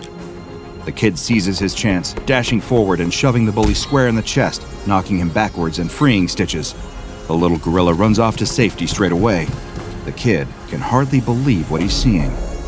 The bully is getting to his feet now, knife still in hand, snarling, but almost immediately, his snarling is drowned out by the sound of a shrieking primate, then another one. Both kid and bully wheel round to see Stitches swinging across the wall of stuffed toys, giving them high fives. As soon as he touches each of them, they transform, falling and turning into crazed gorillas, all of them rushing straight at the bully. His eyes widen in terror. He turns on his heel and runs out through the open doors, pursued by a small army. He lashes out wildly as he goes, striking one of the gorillas down. Stitches and the kid chase him to the doorway and watch as the little toy gorillas chase the bully off into the night, swinging on lampposts and leaping over cars. Good thing he ran. Stitches climbs up onto the kid's shoulder, popping his candy cane cigar back into his mouth. Our fists are about as hard as Hello Kitties. Let's see how long it takes him to figure that one out. A whimper behind them sobers the moment. Turning around, they see the body of the gorilla toy that the bully punched as he left. It lies slumped on a pinball machine, stuffing bursting from its chest. Plumes of cotton cover the glass. Stitches buries his head in the kid's neck, sickened and devastated by the casualty. The dying gorilla looks at him with beady little eyes. It raises a dramatic hand towards him, breathing in shaky gasps. Mr. Stitches, I don't feel so good. Like a community theater actor doing Shakespeare, the little toy dies a dramatic death. Throwing his head back, he takes one desperate gasping breath and falls still. The kid stands there in shock, except the little gorilla does seem to be breathing, very lightly, as if pretending he's dead. The kid sidles up to the cabinet and pokes him. Hello? He pokes the gorilla again. It opens one eye and looks at him, annoyed. I'm out of the game. Leave me alone. Stitches hits the kid on the side of the head. Hey, let him be out of the game in peace. Show some respect. Sorry. The kid clasps his hands together in humility and stands by the pretend dying gorilla. Stitches salutes, until they get bored and go off to play a game of Galaga. A knife in the dark, bloody teeth, and an appetite about to bring an end to one of history's most infamous monsters. The year is 1888, and the streets of London are teeming with tension and fear. In the daytime, people struggle to find work, fighting each other tooth and nail for scraps of opportunity. The sunlight only serves to illuminate the grime and misery, the workhouses and the factories, the smokestacks pumping poison into the sky. At night, though, it's even worse. The gas lamps provide only ghostly wisps of dim light, just enough to see a stranger's shadow from the corner of your eye, but not enough to see if the glint of something shiny in his hand is his pocket watch or his knife. You might glance over your shoulder for a closer look, but he's already disappeared into the fog, if he was ever even there at all. These streets feel haunted, even on the quietest of nights, but lately, there are rumors swirling in the air of something far worse than a ghost skulking through the alleys. More real than the devil, more evil than any ordinary man, there's a killer on the prowl, and his name is Jack the Ripper. At first, most citizens refused to take notice of his presence, writing off his victims as women of ill repute, bound to meet a dreadful demise sooner or later. But as the bodies piled up, the sheer brutality of the killings became impossible to ignore. Now, everyone is on edge, particularly if their daily business takes them to London's East Side, where the murders began. Once hoped to be a place of opportunity for those traveling to London from afar to seek their fortunes, Whitechapel has become a den of sin and terror. No one can breathe easy here, not until the Ripper is caught, if he ever is. There are theories, of course, accused noblemen, surgeons, butchers, and doctors. Whoever the culprit is, one thing is certain: he knows his way around a knife.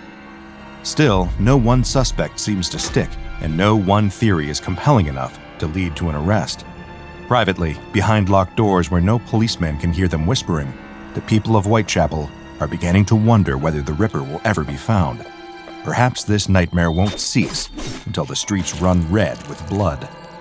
But even in the middle of hell on earth, day-to-day matters must still be attended to. So even as he worries for the lives of his customers and his own livelihood, the owner of a local pub posts a job listing, seeking a new cook. He doesn't need anything fancy, he can't pay for much, Just a fellow who knows his way around a kitchen and can cook up decent enough food without accidentally slicing his fingers off. Still, he's not sure there's anyone out there who would be too happy to take a job so close to Jack the Ripper's domain at the moment. But the next day, as he comes in to unlock the doors and set up for the day, he finds an applicant waiting for him outside, grinning ear to ear. He's a massive fellow, towering over the pub owner at a height he's never seen before outside of a circus performer on stilts. But he greets the pub owner with a firm handshake and follows him inside, though he has to hunch a great deal to fit through the door. It's not as if there's a line of applicants out the door, so the pub owner goes ahead and hires him as the new cook. The cook is a Frenchman, but he won't hold it against him. That night, when the pub opens for business, the new cook gets right to work. From his disposition, one would never know he's working for pennies in a dingy pub in the most dangerous part of town. He bustles around the modest kitchen, chopping meat and singing in a warm, loud voice that carries through the whole building, bringing some much-needed cheer to the exhausted customers. Pretty soon, they get a taste of the new cook's work, mutton and potatoes and juicy meat pies. Whoever this new worker is, the crowd is pleased to have him around. The owner does advise the cook to stay in the kitchen, though. His food and his singing may be popular, but his appearance might frighten the already skittish regulars. There's plenty to be afraid of these days, no need to add a giant to the mix. When the pub closes up for the night, the owner stops for a moment to chat with his new cook. He can't help but be curious about the man, where he came from, what brought him to London. The cook tells him, tearfully, that he was once a soldier in the French army, but that he lost his military career following a tragic accident he refused to disclose the details of. After that, he worked in a circus, then as a private chef in the home of a wealthy French family, until he was thrown out over a forbidden love affair with his boss's daughter. The pub owner isn't sure he believes a word of it, but he nods along just the same. He asks the cook when he first arrived in London. The 1st of April, he says, and with that, he heads off home, leaving the pub owner alone with his thoughts, the color draining from his face. April 1st was only 2 days before the first Jack the Ripper victim was discovered. It couldn't be. Could it? As the pub owner embarked on his journey home, he replayed the image of the cook's work that night over and over in his mind. The man was plenty competent with a knife, that was certain. He was strong enough to kill quickly, too. With those hands, he could squeeze the life out of someone before they even got the chance to scream. He could have done it. But why would he? He seemed like such a friendly man, odd though he was. And he was odd, almost frightening. He had clearly lied about his past as well. What reason would he have for doing that, if not to conceal a dark and terrible secret? The pub owner lies awake all night, horrific visions of his new cook keeping him from sleep. The next day, the pub owner's suspicions begin to fester and grow. He notices things he didn't pick up on before, the strange way the cook always speaks through his teeth, the deft way that he handles a butcher knife, slicing through the cuts of meat that he brings to the pub himself. What butcher is he going to? Where's he finding so much meat in such scarce times? The owner shudders at the possibilities. His customers are starting to take notice of his change in attitude, too. They see the sweat dotting his brow, his furtive glances toward the kitchen, and the way his hands shake when he brings them their plates of food. Several customers corner the owner and demand an explanation. These days, they can't let any unusual behavior go on for long. Something sinister could be afoot, after all. The pub owner relents and confesses his suspicions that his newly hired cook might be the Ripper himself. Not only that, but he's afraid the meat he's been preparing might not be sourced from any livestock, but from more of the Ripper's victims. It was an unwise choice to admit these fears to a group of men driven to the edge of reason by their own dread, bodies in the streets, and a bit too much ale. They swarm the kitchen to confront the cook and are shocked at the sight of the behemoth they find there. The cook greets them with his usual smile, but they aren't having any of it. They attack him in spite of his intimidating size, pummeling him with their fists. The cook tries to reason with the men, but they are determined to get an answer out of him, and his previously unfailing smile falters.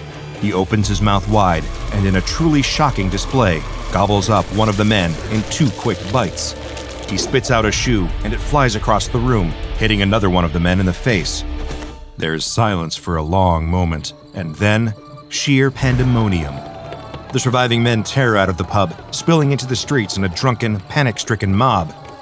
Wiping his mouth, the cook turns to see his boss, staring at him with wide eyes, frozen to the spot in fear. With a polite bow, the cook gives his resignation, apologizes for the disruption, and turns to see himself out. Meanwhile, the pub patrons are cornering a policeman, demanding he follows them to the location of a giant, man-eating monster who they believe to be the Ripper. The policeman laughs in their faces and advises them to head home and sleep off their drinks before they get themselves into any more trouble. With a full belly, but without a job, and without anywhere else to go, the cook ducks out the door to the pub and begins to stroll slowly down the dark, dingy streets. Up ahead, he sees a woman walking alone. She drops something on the ground, a small coin purse. She doesn't notice it fall, and keeps walking. But the cook is very much a gentleman, in spite of his cannibalistic indiscretion before. He hurries over and bends to pick it up. When he looks back at the woman, he sees a man creeping up behind her. The shadowy man draws a knife and lifts his arm, preparing to strike. The cook cries out to warn the woman, and she turns, letting out a blood-curdling scream at the sight of both the would-be killer and the giant, with blood still dripping from his chin. She picks up her skirts and runs as fast as she can, disappearing down a nearby alley and out of sight. The cook still holds her coin purse in his massive hand. There's no way she'll come back to retrieve it now. The man with the knife turns on the cook with a roar of primal rage. He slashes at the giant with his knife, but it merely glances off of the enormous man's tough skin, not drawing so much as a single drop of blood. He tries again and again, but fails to make even a mark. Frustrated, exhausted, and still a little bit hungry, the giant grabs hold of the attempted killer, lifts him into the air, opens his mouth wide, and swallows him whole in a single gulp. The knife, still stained with the blood of his previous victims, clatters to the ground. The cook sighs and tucks the coin purse into his pocket. Then he continues on his way, walking out of London and on to the next chapter of his life's grand adventure. He has no idea that his climactic meal in Whitechapel was none other than the infamous Jack the Ripper, and the people of London will never know of the unintentional act of heroism he committed that day. They will only remember the fear and the sight of a giant devouring a man alive. But soon enough, that will fade from memory, replaced with relief when no new victims are found, and then replaced again with a mystery that will endure for hundreds of years. Though that cook was no Ripper, he was also clearly no ordinary man. Before they decided to drive him out of town, the people of Whitechapel had, unbeknownst to them, been eating and drinking with SCP-082. SCP-082 is, according to his genetic makeup, a perfectly ordinary human. However, one look at SCP-082 makes it clear that he is far from ordinary. Some sort of external process has caused him to grow to an enormous size, standing at 8 feet tall and weighing around 700 pounds. Foundation researchers are divided in opinion over the exact cause of SCP-082's unique proportions. Some theorize that it is some sort of mutation.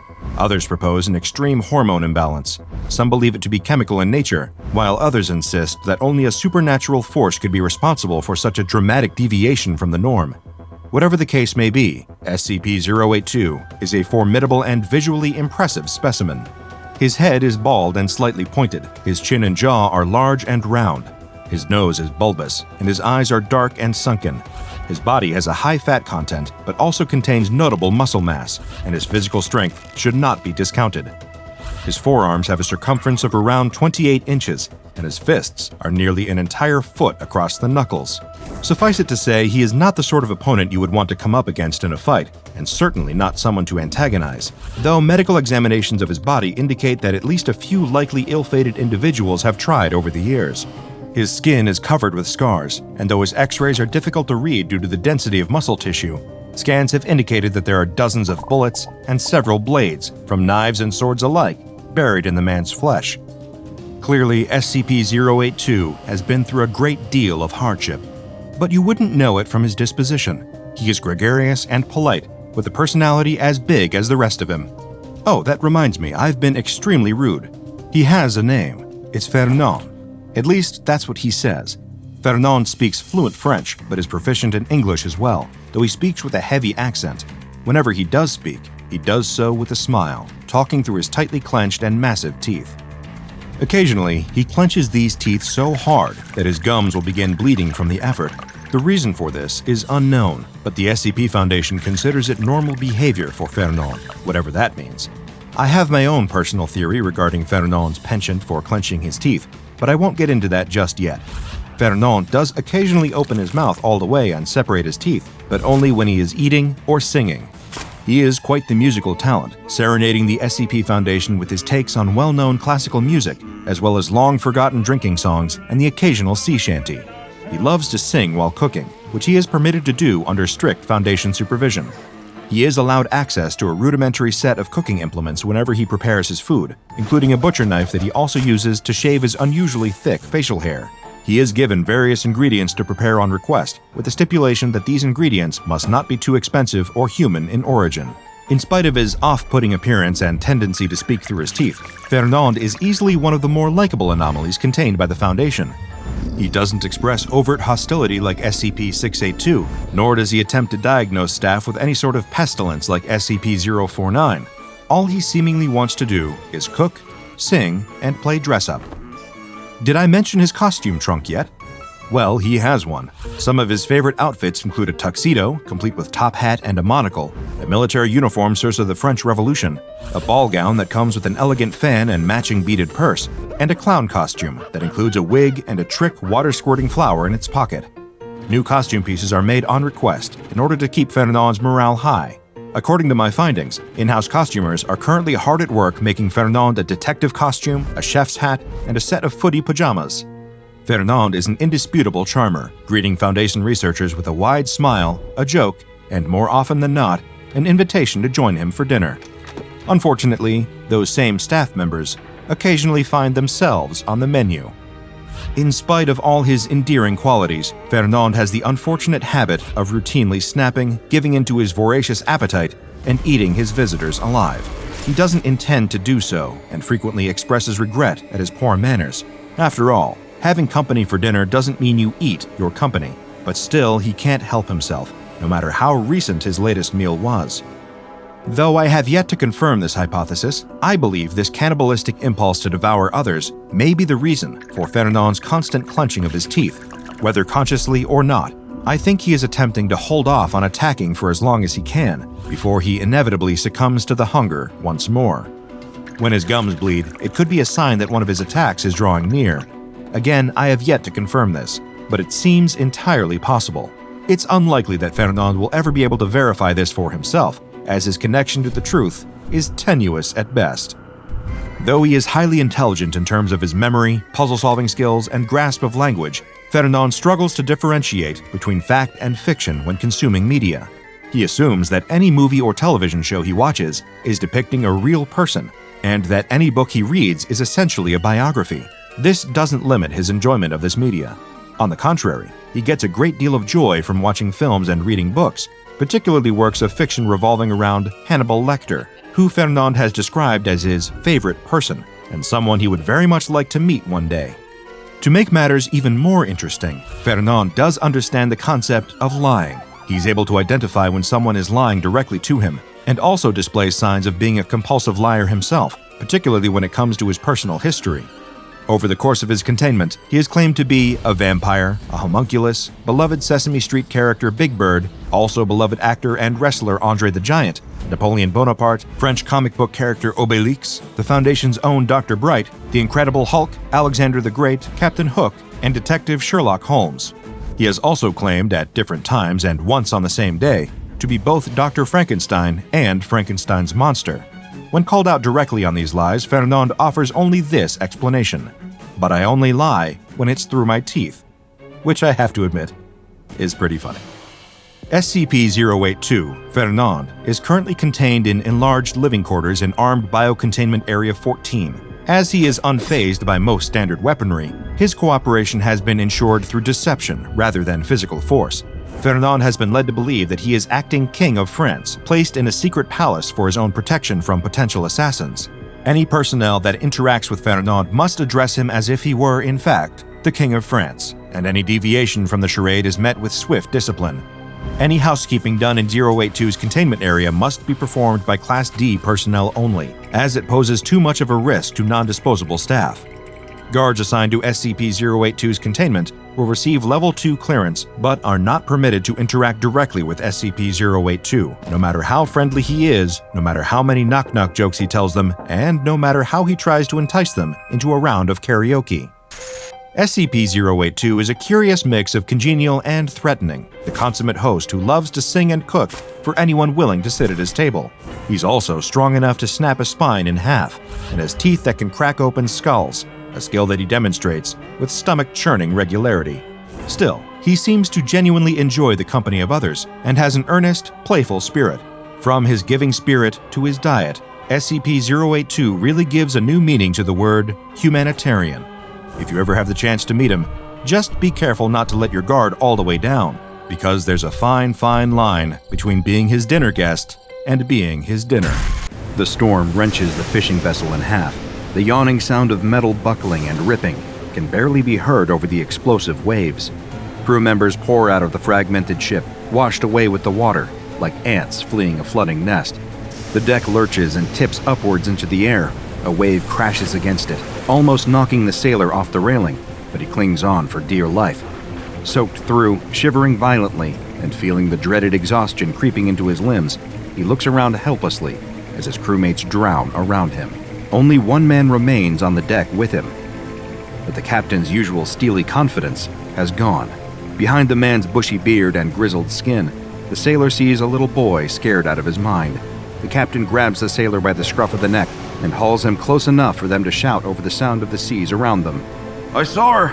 The captain's rambling and ranting, repeating himself and gesticulating wildly at the seas around them. "A naiad! I saw her in the water this morning. Our voyage was cursed from the start. We should never have left port. She's in the water now, she..." A colossal wave throws what is left of the boat through the air. The railing slips through the sailor's fingers as he flies high between the waves. For a moment, the world stands still. It's like he's a gull hovering in place, surveying the carnage beneath him, and there in the water, what looks like. But the world isn't standing still. He hurtles back towards the ocean and slams into it, hard enough to knock the air clean out of his lungs. Icy water tugs at him, pulling him downwards, deeper and deeper, colder and colder. Like arms wrapping around him, dragging him. The sailor wakes with a start. Water laps at his face. What were once hulking waves are now little more than ripples. He spits out a mouthful of sand and shakes his head. His body's trembling violently from the cold, but the warm glow of the sun on his back is already doing its best to help him. How on earth had he survived that? There are groans all around him. Dotted along the beach are his fellow fishermen. He hasn't got the energy to count them, but it doesn't look like all of them. Just ahead of him, further up the beach, sits the captain. Rocking back and forth, trembling, the captain noiselessly points a finger out to sea. Using what little energy he has left, the sailor rolls onto his back to see the silhouette of a woman standing there on the water. No, not a silhouette. The morning sunlight is shining straight through her, as if she's made of nothing but water. She steps delicately across the surface of the water, walking towards the coughing fishermen who have all seen her by now. There's a delicacy to how she walks, tiptoeing gently on the rippling water, as if scared of disturbing it even slightly. The light dances and glitters on her skin like it does across the ocean. No, not skin. She really is made of water. Every inch of her is composed entirely of what looks like the purest, cleanest water the sailor has ever seen. Was it her? The arms that he felt dragging him through the water? Did she save him? Did she save all of them? The water nymph waits with the men until the ambulances arrive. She walks across the sand going between them. Every few minutes, she dips her toes back in the sea and takes what looks like a deep breath, even though she has no lungs to fill. Then she's back amongst them, offering noiseless comfort. There's an old abandoned house just up from the beach, what looks like the mansion of a former millionaire. In apparent fascination, the nymph keeps going over to examine the ornate fountain in the courtyard. Even in a state of disrepair, the fountain is stunning. She lowers herself gently into the water and disappears under the surface, just as the first ambulance rounds the corner. As the paramedics wrap the foil blanket around the sailor and walk him to the vehicle, he catches the nymph poking her head out of the surface of the fountain's water. He's not the only one to see. Tucked just out of sight near the tree line is a nondescript black sedan with a group of men sitting inside. One of them takes a photograph of the water woman in the fountain, while another talks urgently over the phone. The sailor has barely been in the back of the ambulance for 2 minutes before one of the men from the car approaches him. The man holds an expensive-looking watch in his hand. "Excuse me, sir, does this belong to you?" The sailor sits up suspiciously. He's about to open his mouth to refute the man, when the needle penetrates his thigh and the amnestic fills his bloodstream. By the time the sailor arrives at the hospital, all his memories of the previous 24 hours have slipped away into the abyss. The containment team is at work in less than 6 hours, while a group of agents, dressed in scrubs, follow the ambulances to the hospital to ensure all accounts of the ship's crash have been entirely erased. Another team sets to work, cordoning off the beach. A tourist family, excited about their day at the beach, argue with the disguised agents cordoning off the road. "I'm sorry, ma'am, but there's nothing we can do. A shark sighting is a shark sighting. We just can't risk it today." Meanwhile, a steady stream of construction vehicles rumbles past, followed by a large Home Depot truck. They all pull up outside the mansion, where a team of agents has the fountain surrounded. Tasers and cattle prods at the ready, they grip their weapons at even the slightest ripple of water. Excavators get to work quickly, drilling at the ground around the fountain and cracking through the paving stones.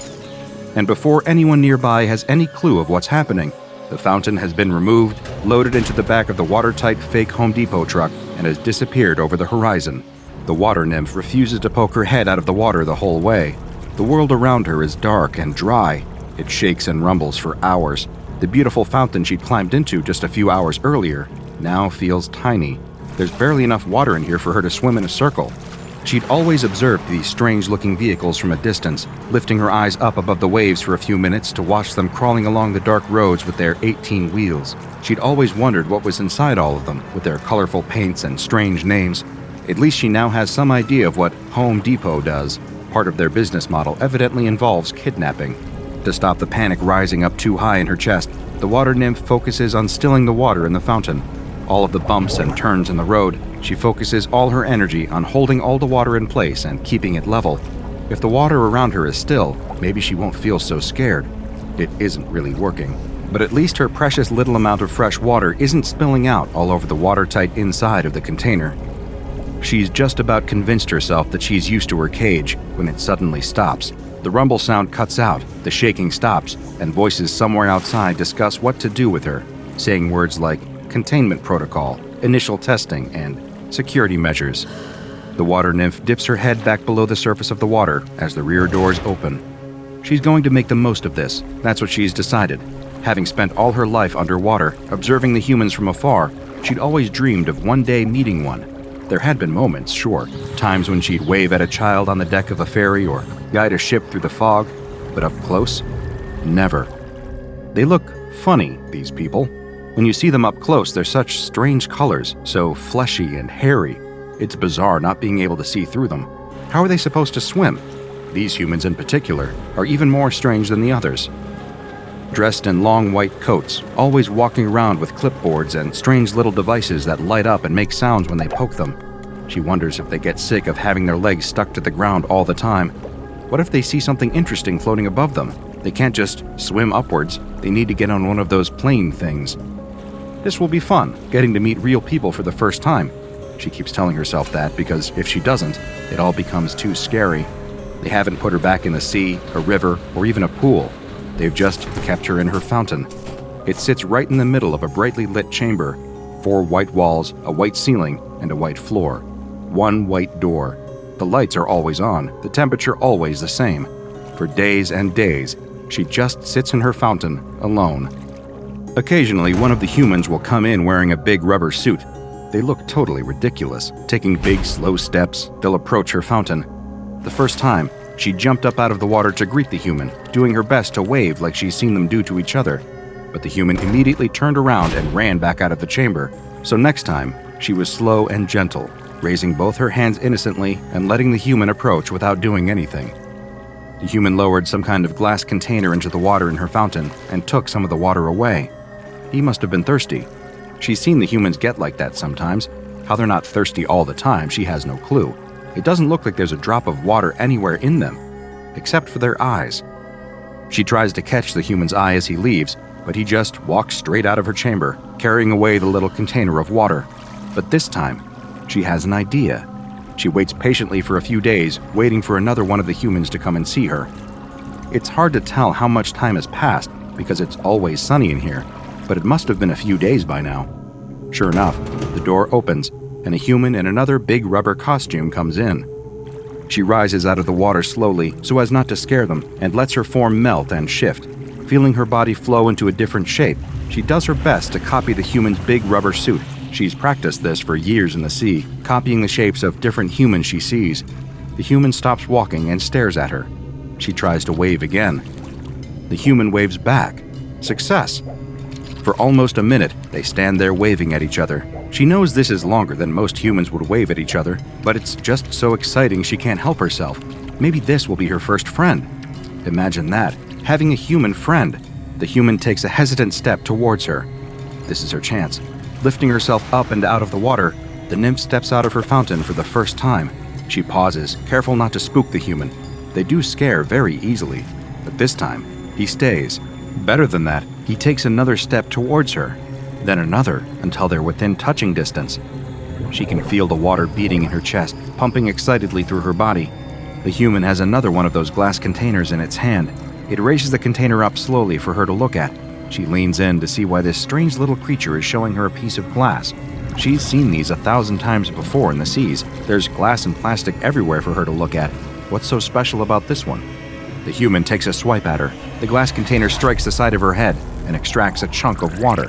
She staggers away, hands raised in fear. What had she done wrong? Why did the human do that to her? She feels faint. Her head swims and not in the usual pleasant way. Her body works hard to redistribute all the water around her body, rebuilding that part of herself in a split second, but it doesn't stop the pain or the sudden wave of tiredness. She stumbles back into the fountain and plunges beneath the surface, letting the water merge with her body again. But the surface of the fountain isn't still. It trembles and shakes as she lies at the bottom in fear. Why had the human done that to her? By the time she has the courage to peek out of the water again, the human is gone. The lights in the ceiling seem brighter than ever. The next day is the first time she really misses the sea. She would race from coast to coast, feeling herself getting dragged along in the ocean gyres as she flowed between continents. She would study the rainbow colors of the Great Barrier Reef before catching a current to Venice or Jamaica. She'd hug the bottom of cruise ships and dance in and out of the propellers on the backs of cargo ships. But here, in her cell, all she can do is swim around her fountain, round and round in circles. That is, until the humans return. 3 of them come into her room, each carrying strange long objects. She's not sure she's seen those things before and is desperate for a closer look, but after what happened with the glass the other day, it doesn't seem like a good idea. She still hasn't worked out what she did wrong there, but clearly the human was not happy with her for some reason. Best to be very gentle with them for the time being, until they're proper friends. The 3 humans have a box with them, full of water. She's so excited to see it, she leaps straight out of the fountain before realizing she needs to be careful.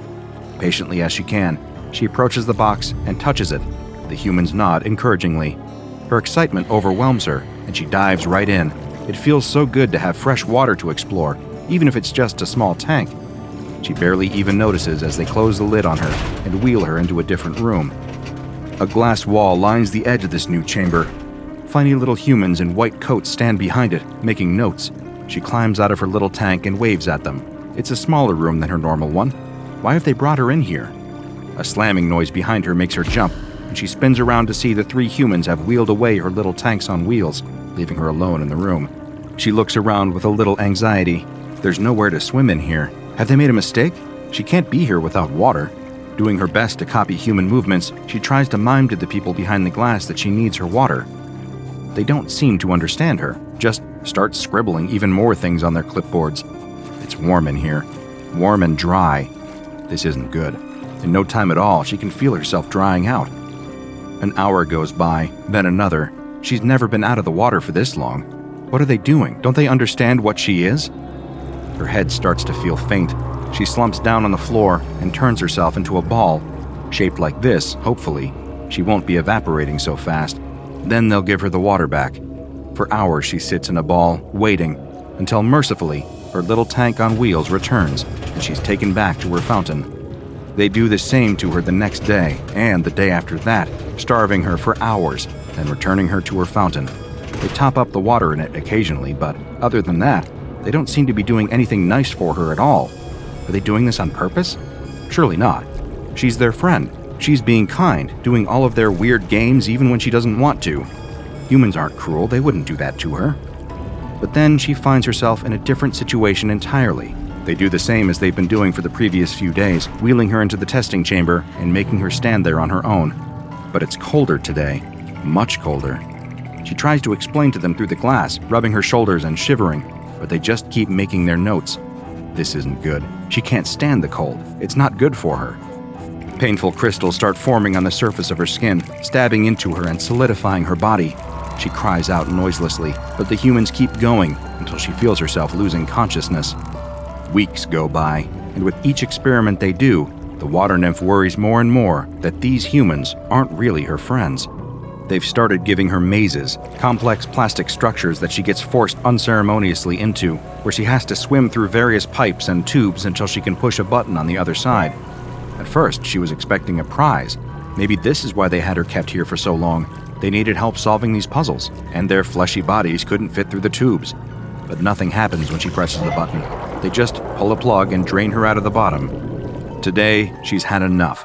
When are they going to put her back in the ocean? She's just going to wait here at the start of the maze until they tell her. It's only fair. The water in her chest leaps for joy as a human enters the test chamber and approaches her. She raises out of the water and waves to greet him, just as he lifts the long, strange device in his hand and jabs it into her chest. The electricity shoots all through her body and sets her mind ablaze. It takes all her strength not to burst into 1,000 droplets. Convulsing and crying, she falls backwards into the maze. The human brandishes the weapon at her again. She has nowhere to go but into the maze. She solves it in a split second, but as she presses the button, she feels a sinking feeling settling over her. What if they don't want to let her out? It's all her fault. What was she thinking? Her one shot at making friends, and she'd blown it.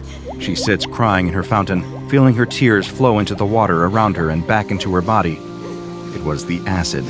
She hates acid, and always has. She'd swam near a factory once and got a dose of it. It hurt, more than anything she'd ever felt before. It would flow into her chest and sit there, burning and burning. She can still feel it now. So when the humans in the rubber suits had poured some into her fountains, she'd lost her temper, slamming into them with all her force.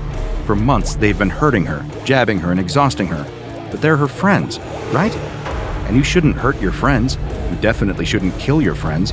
Shouldn't rip open their rubber suits and force yourself down their throats, drowning them in their own bodies. Her fountain's red with blood and burns from the acid. And it's all her fault. What had she done wrong to make them treat her like this? Why couldn't they just be friends? After a few weeks, a group of humans come in and clean up the mess, refilling her fountain with clean water. She doesn't lift her head above the surface. They install a pipe above her fountain that drip feeds water onto her. Drip, drip, drip. And just like that, she's no longer seen as human. Drip, drip, drip. The lights burn white. The door stays closed. Drip, drip, drip. The water nymph sits in her fountain. Drip, drip, drip. After a year, she stops crying. A year after that, she gives up on thinking, too. 3 years of near silence pass, with only the sound of dripping water from the pipe, until the door to her chamber opens. Something flutters in her chest. She lifts her head out of the water. A friend? The night watchman's hand shakes, shuddering the beam from his flashlight. He can't believe his eyes. Never in all his time on the job has he ever expected to see something like this. It can't be real. It all begins earlier that night. The newly hired watchman arrives at the site of his new position, guarding a Chuck E. Cheese after dark. It seems a bit excessive, even he thinks so. After all, it's just a restaurant with some arcade games and admittedly creepy animatronic entertainment. Why would it need a dedicated person to keep an eye on it overnight? Sitting down in the security office, he sips his coffee in front of the old TV monitors. Grainy footage from all the building's security cameras flickers on screen. He stares at the display, but doesn't really see it. The night watchman's eyes glaze over. He's already bored. In his boredom, his mind starts to wander. He thinks back to the wanted advertisement for this posting. It had mentioned several reports of movement late at night within the restaurant. None of it made much sense to him. Who'd want to break into a children's restaurant in the middle of the night? Probably just some teenagers, he thinks. Suddenly, a loud noise startles the night watchman. The sound of something metal clattering to the floor. It's coming from the kitchen. Someone's still here. He grabs his flashlight from his belt and rushes through the restaurant, leaving just before a shadowy figure passes one of the security cameras. The night watchman clicks on the flashlight and starts to search, the light from it casting creepy shadows as it falls over the various robotic animals. They give him chills just to look at them. He can't imagine that kids ever enjoy seeing the characters flap their mouths to weird, annoyingly catchy songs. Another noise, footsteps this time. He turns towards the back of the restaurant, the kitchen, where greasy, unhealthy junk food is prepared for hordes of screaming, rowdy children. Stepping out of the dark but brightly decorated main restaurant area into the kitchen, with all its stainless steel work surfaces, was like suddenly arriving on another planet. Instantly, his flashlight falls over what had caused the first sound. A trash can, toppled over to allow someone to rummage around inside. There's a trail of garbage, and the night watchman follows it. It leads him around the parts of the building reserved for employees, only to veer back out towards the restaurant. The more he follows, the closer he gets to the play area, a brightly colored foam pen, where overly energetic kids can run around freely, giving their parents a momentary break as they burn off all the sugar and calories from the low-quality food. But as he approaches the ball pit, he sees it. It's like an occult ritual, a circle of almost 20 children, hurling slices of half-eaten Chuck E. Cheese pizza into the ball pit. Not one of them notices him, too focused on their strange ritual to even register the light from the flashlight. The night watchman is about to call out, to demand to know what the heck is going on, how they all got in here, and where their parents are. But then, he sees something beneath the plastic balls. Something is stirring, moving in response to the children throwing pizza into the pit. And as it crawls out, the night watchman is met with the sight of something vile lurking in the ball pit. Stumbling upon what looks to be the secret meeting of a bizarre ball pit cult is hardly something that the average night watchman or security guard will ever have to experience. Even one working for an establishment like Chuck E. Cheese, the very worst they might find themselves dealing with is particularly rowdy customers, or the restaurant's animatronic characters getting a little quirky at nighttime. But thanks to the SCP Foundation's investigations into this particular branch of Chuck E. Cheese, they've uncovered exactly what it is about the building that draws such unusual attention. You see, there really is something lurking beneath the ball pit, something now known as SCP-6059. Here at the SCP Foundation, the securing of anomalies is one of the core tenets of the organization. After all, that's what the S in the name stands for. And as such, the Chuck E. Cheese containing SCP-6059 had to be requisitioned. Fortunately, the cover story of the restaurant shutting down after a major health code violation seems to have been a believable ruse. And after all, it's not too far from the truth. You could say that the place does have something of a pest problem. Now that it's no longer a restaurant and arcade, the site serves as a Foundation facility established specifically to research SCP-6059. Following some extensive analysis, researchers have determined what drew the cult-like group of children to the ball pit in the first place. It isn't an anomalous property of the building itself. There's nothing unique about this former Chuck E. Cheese franchise that causes such abnormal behavior. That all comes from the thing living in the ball pit. SCP-6059 is a particularly unusual creature, and not just to look at, although it's certainly not easy on the eye. In fact, it's been known to turn more than a few researchers' stomachs around the facility. Its amorphous body is around the size of an average human toddler, but if you were expecting it to resemble anything made of flesh and blood, then well, you might be disappointed and possibly put off your food. Structurally, the creature is comprised of a mixture of discarded and stomach-churning substances, primarily pizza sauce and plastic, along with various other waste materials. The plastic component is visible in the form of 2 of the plastic balls from the ball pit where it resides, placed on top of SCP-6059's blob-like head. Each one of those 2 plastic balls sports a hand-drawn pupil to resemble the creature's eyes, although no one is quite sure if SCP-6059 can actually see out of these or if they're more for show. Despite the strange and unnerving state it was found in, and being generally pretty unsettling to look at, SCP-6059 doesn't seem to be a violent anomaly. While not outwardly aggressive, it certainly doesn't reach the same levels of friendliness as other amorphous SCPs, such as the well-known and much-adored SCP-999, the Tickle Monster. But fortunately, especially for those researching it, SCP-6059 has come pre-contained for the SCP Foundation's convenience. What does that mean? Well, while it's not unheard of, not all anomalies come with their own containment cell. No, really, we aren't joking. SCP-6059 can't leave the ball pit. Despite the only thing separating it from freedom being a fence of thin, mesh netting and a pool of plastic balls that is only knee-deep, SCP-6059 is trapped. Although that hasn't stopped the creature from claiming it is fully capable of escape. That's right, SCP-6059 can speak too, and it has something of a high opinion of itself as well. Something that SCP Foundation researcher Dr. Zacharias Rosemary has discovered through extensive meetings with the beast of the ball pit. Dr. Rosemary is sent to the Chuck E. Cheese facility housing SCP-6059 at the behest of the Department of Anomalous Ambassadors. This is a specialized research division within the SCP Foundation that intends to improve the direct communication between personnel and anomalies themselves. And what branch would be better suited for learning just why SCP-6059 had its own following of devoted cultists when it was first discovered? Stepping inside the room containing the ball pit, Dr. Rosemary approaches the net barrier between him and the creature within. As per the instructions he has been given only moments before, Zacharias carefully opens the entrance, sealed with nothing more than a simple zipper. Dragging it down, he slips through and stands surrounded by plastic balls, reaching up to his knees. He calls out, knowing the anomaly can hear him, trying to get it to emerge and engage in a conversation with him. Sure enough, only a few meters away, the plastic balls of the pit shuffle and then part as SCP-6059 pops its amorphous head out from below. It greets Dr. Rosemary in an enthusiastic, almost accusatory way, demanding to know the answer to a strange question. Thing in my pit. Are you balls? Of course, being a human being and not comprised of plastic balls, Dr. Rosemary has no choice but to answer the creature truthfully. But this doesn't go down well with SCP-6059. The creature immediately becomes highly agitated, shouting at the researcher to get out and leave. To emphasize its distress, SCP-6059 even starts gathering the plastic balls from around it and hurls them directly at Zacharias. If you've ever had a plastic ball from a ball pit thrown at you, then you know that it's hardly a pleasant experience.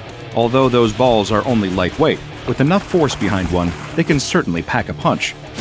Dr. Rosemary makes his hasty retreat from the barrage of plastic balls back beyond the safety of the net fence. Once he's out of range, the formless, messy face of SCP-6059 seems to frown before it disappears beneath the surface of the balls once again. Several other researchers and other personnel from around the site make their own attempts to converse with SCP-6059, met with the same reaction. It clearly doesn't feel like talking. But now that he knows the reaction wasn't unique to him, Dr. Rosemary is reassigned to try and get through to SCP-6059 again. This time, however, he's come prepared. Based on their brief encounter, the anomalous being seems to be childlike in its temperament and prone to misbehaving. So Zacharias has devised a plan for his next interviews. If SCP-6059 starts acting out again, then the researcher intends to treat it like he would a disobedient child, by putting the creature in a timeout. Heading back to the ball pit for a second attempt, Dr. Rosemary is also armed this time around. Well, with a family-sized Chuck E. Cheese pizza, at least. And it's not exactly a weapon, more of a peace offering to appease SCP-6059. Or a sacrifice. Passing through the mesh netting into the ball pit, Dr. Rosemary holds the box just above the surface. Almost immediately, SCP-6059 bursts out and chomps down on the pizza box, yanking the whole thing back down beneath the plastic balls to devour it. Zacharias tries to encourage it to talk again, and SCP-6059 makes no secret that it approves. You have appeased me with a sacrifice. You may speak, non-ball. Straight away, Dr. Rosemary wants to get down to business and asks the creature outright what it is, but the response is far from a coherent answer. Tell me, mortal, have you ever had an enlightened experience in a pit? Confused by what it means, the Foundation researcher tries to ask for clarity, but SCP-6059 has little to offer in that department. It seems obsessed with the contents of the ball pit, referring to the divine, higher power of the balls. Baffled and struggling to answer, Dr. Rosemary recounts an instance from his childhood where he got sick after playing in a similar pit in a McDonald's. This seems to be what the creature wanted to hear, judging by its response of, Yes, this is it. You have been touched by my blessing. You are a prophet of the pit.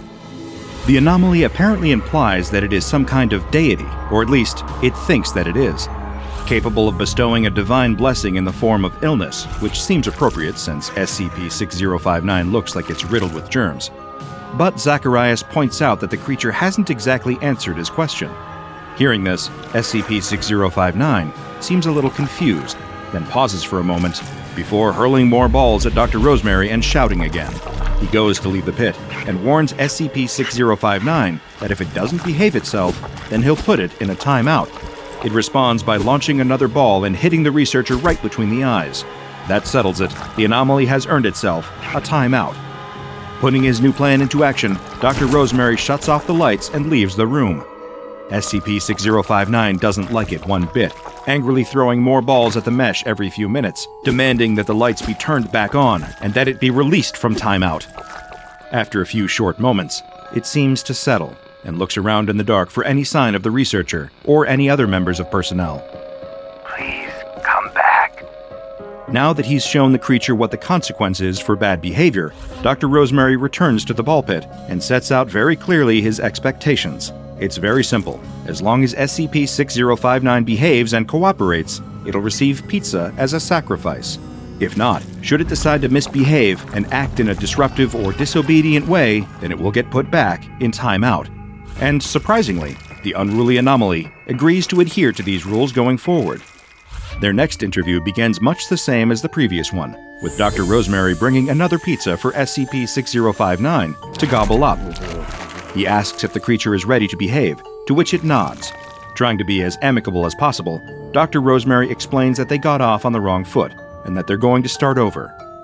He tells SCP-6059 to just answer his questions honestly, and the anomaly agrees to his terms.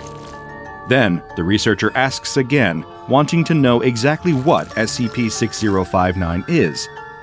I am Bachulai, god of the pit. I hold divine power over the pit and all within. This hardly explains much, apart from confirming that SCP-6059 does think that it is some kind of god. Dr. Rosemary presses it for more information, and the creature responds by describing the pit and its many balls as its domain that SCP-6059 oversees. It implies that the ball pit can bestow blessings of some description, but the Foundation has confirmed that it's just an ordinary ball pit. Next, Zacharias decides to ask if Bachulai, SCP-6059, is the god of all ball pits or just this one, and comments that the creature hasn't made much attempt to try and escape its confinement.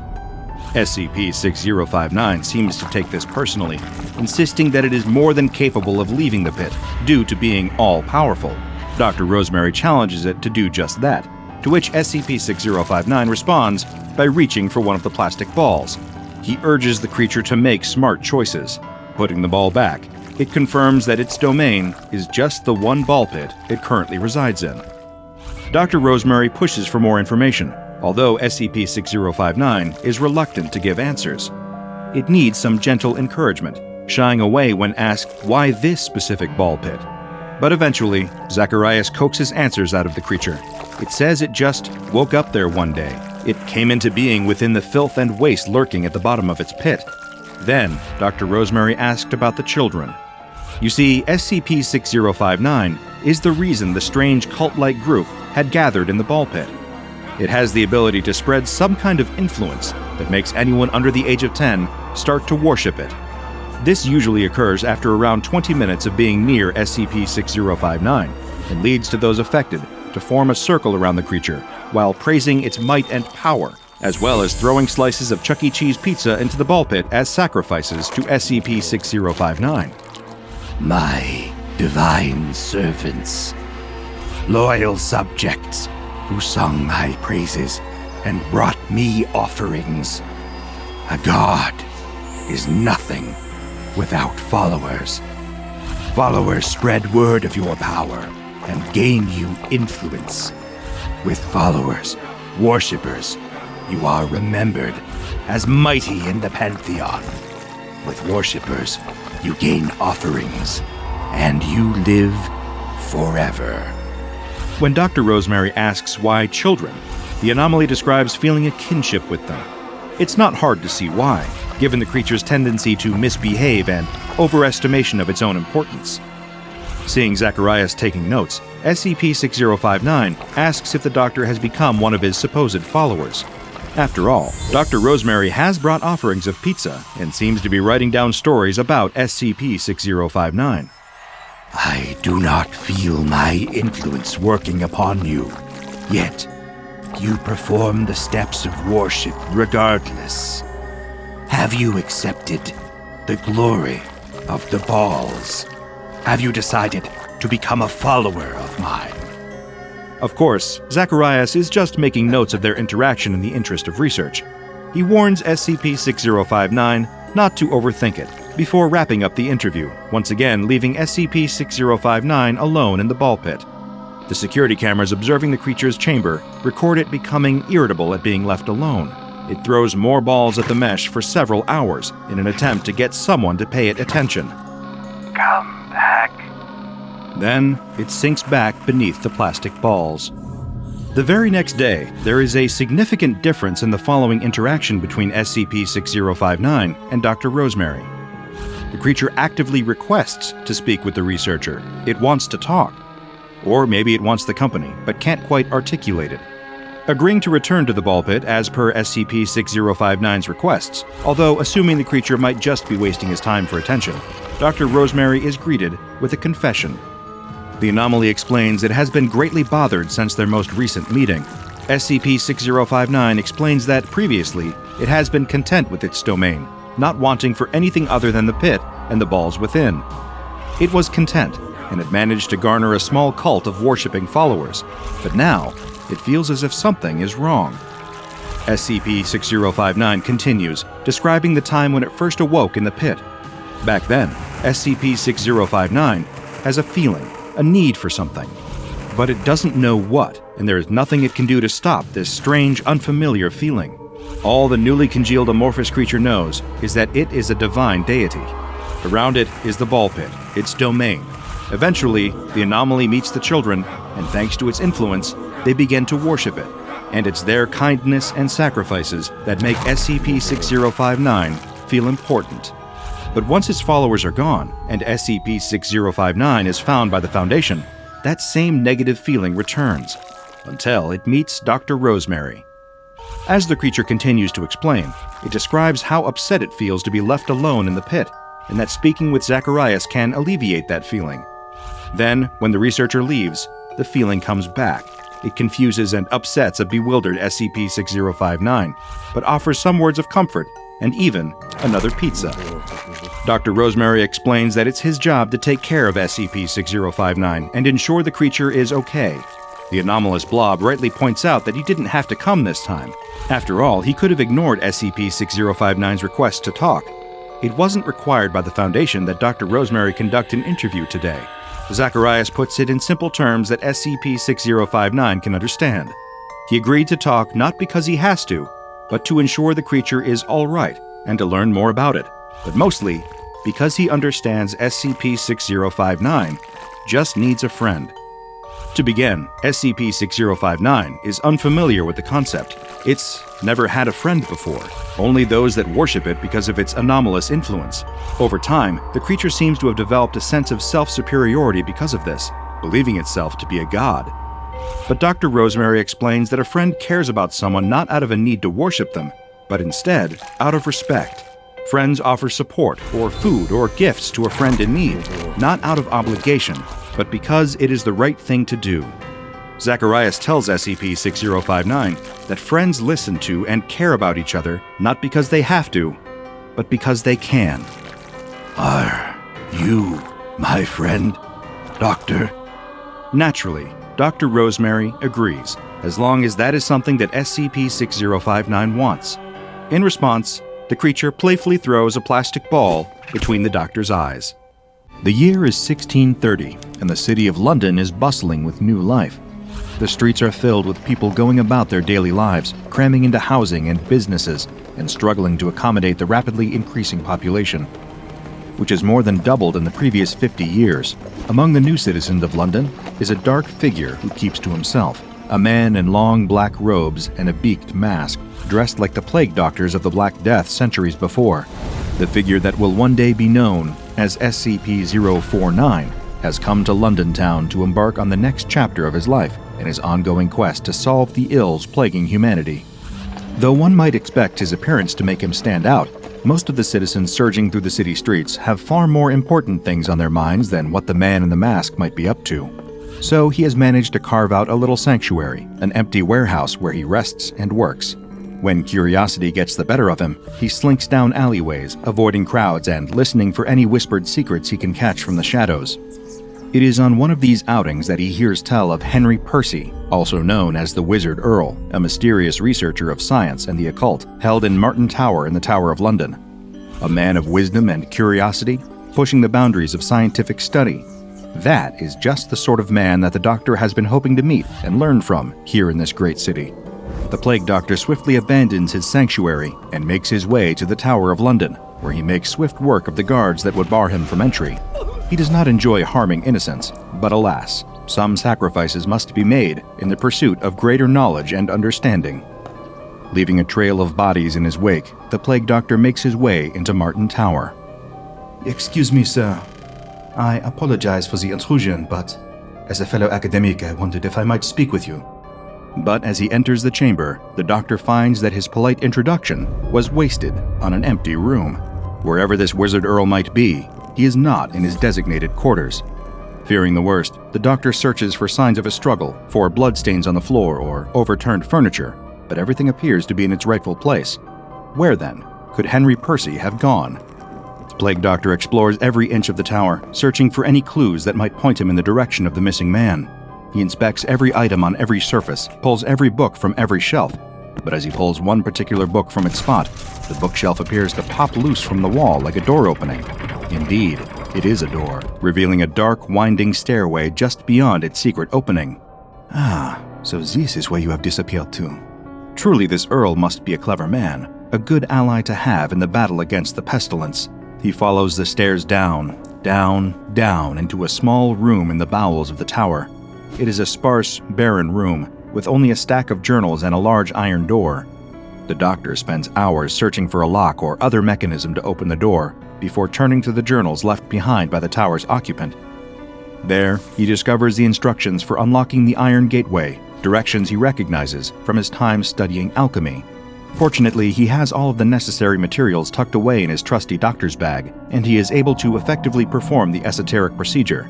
As he dusts off his gloved hands, content with a job well done, he hears the click of a bolt unlatching, and the second secret door he has discovered today swings open to welcome him in. Ever the adventurous spirit, the Doctor picks up his bag and crosses the threshold into whatever awaits him on the other side. As the iron door shuts behind him, the Doctor gazes up into a yellow sky dotted with an infinite number of black stars. A breeze blows the scent of dried flowers, mold, and the dusty pages of century-old books into his nostrils. He hears the sound of waves lapping at a shore and turns to take in the sight of a thick black sea washing up onto a stark white shore. The world around him is an array of black, white, yellow, and red, the yellow sky reflecting in the inky waves, the glittering black stars dancing above garish red buildings, white staircases, yellow doors, and black windows made from something like stained glass. This strange new place is not empty either. All around him, there are as many people bustling through the streets as there are back in London, though their attire is quite different. These people dress in a way that feels familiar, that reminds the Plague Doctor of the ornate clothing he once saw at the Carnival of Venice. The people cover their faces too, commedia dell'arte masks hiding their features and giving them a mysterious appearance. For the first time since the days of the Black Plague, the Doctor is keenly aware of the fact that he does not stand out in this place. In fact, he blends right in. Now to search for Henry Percy, or anyone else who can offer the Doctor some helpful insight. Uncertain of where exactly to start, the Doctor decides to simply strike up a conversation with a stranger. A woman walks by in an elaborate red gown, her feathery white mask almost resembling a swan. Excuse me, madame, the Doctor calls to her, stepping into her path. No time to talk, I'm already quite late. She brushes past him, and the Doctor braces for the ill effect of physical contact between the two to take hold. However, She continues on her merry way, seemingly unaffected by his normally deadly touch. He watches her go, stunned into silence for a moment. The citizens of this strange new place. It is safe for him to touch them. Something else catches his eye about the woman too. Up close, it seemed to him that her mask was not a costume piece, but in fact, a part of her face, much like his mask was a part of his own. "How curious," he remarks aloud to himself. Henry Percy can wait. This is a far more compelling matter. I must uncover more about this land. And so the plague doctor takes a long stroll through the unusual city, noticing as he goes that the geometry and gravity of this place do not play by the rules he recognizes. Buildings slant at odd angles, alleyways and corridors appear and disappear, as the layout of the city seems to shift at random with each glance. The people themselves are just as bizarre as the place they occupy, behaving either uniquely rudely or entirely too familiar. Pushing past the doctor with a glare or tugging at his robes insistently, attempting to pull him down an alleyway or into a rapturous bout of sudden fevered dancing in a town square. He refuses these advances as politely as possible and carries on his way. An elegantly dressed couple gives him a friendly wave as they walk by him, not an unusual occurrence. What is unusual is where they are waving from, looking down on him from an upside-down staircase that they traverse with no trouble. Some other gravity source holding them in this reversed position as they disappear into a dizzyingly constructed building. Fascinating. The doctor shakes his head in awe. Then it occurs to him. He should be taking notes on all of this. He opens his bag and digs around for his leather-bound notebook, but can't seem to find it. He stops on the street and begins dumping out the contents of his pack onto the stone walkway. Jars of specimens, salves, syringes, and surgical tools all tumble out, but no notebook. It must have fallen out of his bag somewhere on his journey. Or worse, it could have been stolen by one of these flamboyantly dressed strangers. No, he mustn't allow his mind to jump to the worst possible explanation. Most likely he simply dropped it somewhere, and he only needs to retrace his steps to find it. He begins to walk back the way he came, as best he can find it in city streets that seem to warp and change with every moment like the landscape of a dream. He approaches dozens of people, but each stranger he speaks to brushes him aside, rushing off to their far more important business. They seem to look at him with disdain, like something foul stuck to the bottom of their fine shoes. It is discouraging, and it seems as if the notebook may very well be lost forever. But then, hope. Amidst a sea of people hurrying to their next destination, the doctor spots a man in a red cloak standing notably still, leaning against a nearby wall. The figure looks up at him, eyes shining behind a red mask in the shape of a happy, smiling face, reminiscent of the figure of Il Capitano from Commedia dell'arte performances the doctor dimly recalls. He sheepishly approaches the grand figure in the cloak and red mask, explaining that he is an outsider to this place. When the red-masked man speaks, he speaks in a warm voice, but with a distinct air of authority. Welcome to Alagada, sir, for that is the name of this kingdom. You are fortunate, very fortunate indeed, for I am the Red Lord of Alagada, wearer of the mirthful mask, a chief advisor to the king. Being a man with medieval origins, the plague doctor bows deferentially the second he hears that he's in the presence of a lord. With his knees on the ancient cobblestones below, he begs the Red Lord for assistance in finding his precious notebook, the bearer of all his research and valuable scientific secret. The Red Lord pushes himself away from the wall, standing at an impressive height, seemingly suddenly far larger than he had at first glance. His face seems to strike a sympathetic tone, as sympathetic as one can be while wearing a mask. With a grandiose hand gesture and a dramatic stride, he asks the doctor to follow him and begins strutting off down the alleyway. The doctor has come across a person with good manners in this confounding place. He follows close behind the Red Lord as the two traverse the unstable landscape, following a yellow cobblestone street to a winding black staircase that curls around and around in a seemingly eternal spiral before tilting dizzyingly on its side. The doctor hesitates, afraid he will lose his footing, but much to his surprise, the laws of gravity seem to shift along with the angle of the stairs. It feels as if he is still walking along the same even plane as before, though he can see the sights below now jutting out of view at a disconcerting right angle that makes his vision swim and his stomach turn. So he turns his gaze onto his companion's back, matching the Lord's every confident step. He wonders idly where the man is taking him, but decides to hold off on additional questions until they have reached their destination. The Red Lord comes to a stop at the top of a tall, thin tower. He stands before an unusually shiny black door that curls down at the edges, like the entryway itself is frowning. He sweeps his arm in the direction of the door and beckons the plague doctor to follow him inside. Before the plague doctor can even mention that the door has no handle or knocker, it simply opens of its own accord, as if by magic. He shakes his head. The Red Lord has already vanished inside, and he quickly follows him. The color palette of Alagada is already quite limited, but this room is stripped of the scant bits of bright pigment found outside. Not a scrap of red or yellow can be seen here, save for the suddenly garish garb of the Red Lord himself. The chamber is decorated in black and white, shimmering black velvet and cold, cruel white marble or something like marble, as this material has an eerie, icy sheen that almost hurts to look at. In a large black chair that again curls down at the edges in a melancholy fashion, there sits another masked man. He is clad in black robes, and his pale white face bears the face of tragedy, open mouth curved into a permanent frown of anguish. The Red Lord gestures to the figure in the chair, who does not speak, and introduces him as the mighty Black Lord of Alagada. The Plague Doctor can see the Black Lord's eyes following him from within the holes of the mask. A mask that members of the SCP Foundation would later refer to as SCP-035. The Doctor asks whether the Black Lord can help him find his book, puzzled at this whole situation. The Red Lord throws his head back and begins to laugh, a warm and genuine sound that nonetheless sends a shiver down the Doctor's spine. The Red Lord claps a hand on the Doctor's shoulder, giving it a squeeze that feels encouraging and threatening all at once, explaining that he'd been brought here under false pretenses. The Lord's already had the book. The Black Lord just needs a favor before he can have it back. Thank you for accepting my invitation. The Black Lord speaks, his voice hissing out from the scowling mouth of his mask. The Plague Doctor protests, demanding his book, furious at the deception. Oh, you'll get them back. The Red Lord laughs again. The Black Lord will return them if you prove yourself worthy of their ownership. I bid you farewell, Doctor. May your stay in Alagada be pleasant. The Red Lord sweeps out of the room, leaving the Doctor alone with the Black Lord. Silence hangs heavy between the two, before the Doctor asks the Black Lord why he'd even want a physician from another world to attend to him. The Black Lord wheezes and spits up black slime that corrodes the ground beneath him. The Doctor shakes his head.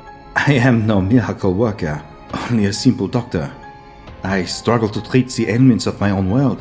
I do not wish to disappoint you, but I have failed again and again to cure the pestilence that plagues my home. I do not know if I would have the capacity to cure you. The Black Lord's frown seems to deepen. I am very sorry to hear that. Perhaps I should keep your notes for myself then, and give them to an Alagadan physician for research. The Doctor's composure breaks. He stomps about the chamber, flinging open every door he can find, searching desperately for the work he'd spent his extremely long life painstakingly compiling, the work that represented his sole efforts in the medical field. He stops at a padlocked door on the far side of the room, grabbing hold of its lock. The Black Lord suddenly cries for him to stop, but it is too late. The Plague Doctor has wrenched the lock free from the door. As soon as the Doctor lets the lock clatter to the ground, there is a horrid skittering sound, like the legs of a massive metal spider crawling along a wall. Click, click, click. And then, all at once, the formerly padlocked door is thrown open with such force it nearly rips from its hinges. A creature crawls through the opening, a monster with the body of a shiny yellow spider, a smooth white humanoid torso, 2 long clawed arms, and a round, featureless orb of a face. It lashes out blindly, raking its claws at the Black Lord where he sits on his chair. Then, before the Plague Doctor can even try to apprehend it, the monster rips through the main door of the chamber, climbing out and over the edge of the tower, and down to the city below. The Black Lord shouts for the Plague Doctor to help him. What about the monster? What will become of it? The Plague Doctor's mind races, trying to wrap around what he just witnessed. But the Black Lord has no interest in the monster. The city guards will take care of that. He needs help with his own injuries. The Lord groans in pain, a thick black substance leaking from his wounds and spreading across the once pristine white floor. The Black Lord implores the Plague Doctor to treat him. The Plague Doctor remembers his duty to all that suffer from illness and injury, an oath he once took a long, long time ago, and he opens his doctor's bag, ready to get to work. He has no grasp of Alagadan physiology, no idea where to begin in terms of performing any procedure on the Black Lord, but he cannot stand idly by and watch this man suffer. He begins pulling instruments from his bag, vials of phosphorescent elixirs and foul-smelling tinctures, and begins to improvise. He cleans the wounds with gauze dipped in one of his many tinctures, then begins treating them. The Black Lord's shallow breathing slows to deeper, calmer breaths as the medicine begins to do its job, and these positive results spur the doctor to work faster. He seals up each of the wounds, then slathers them all in a glowing green salve to prevent infection, if infection even exists in this world.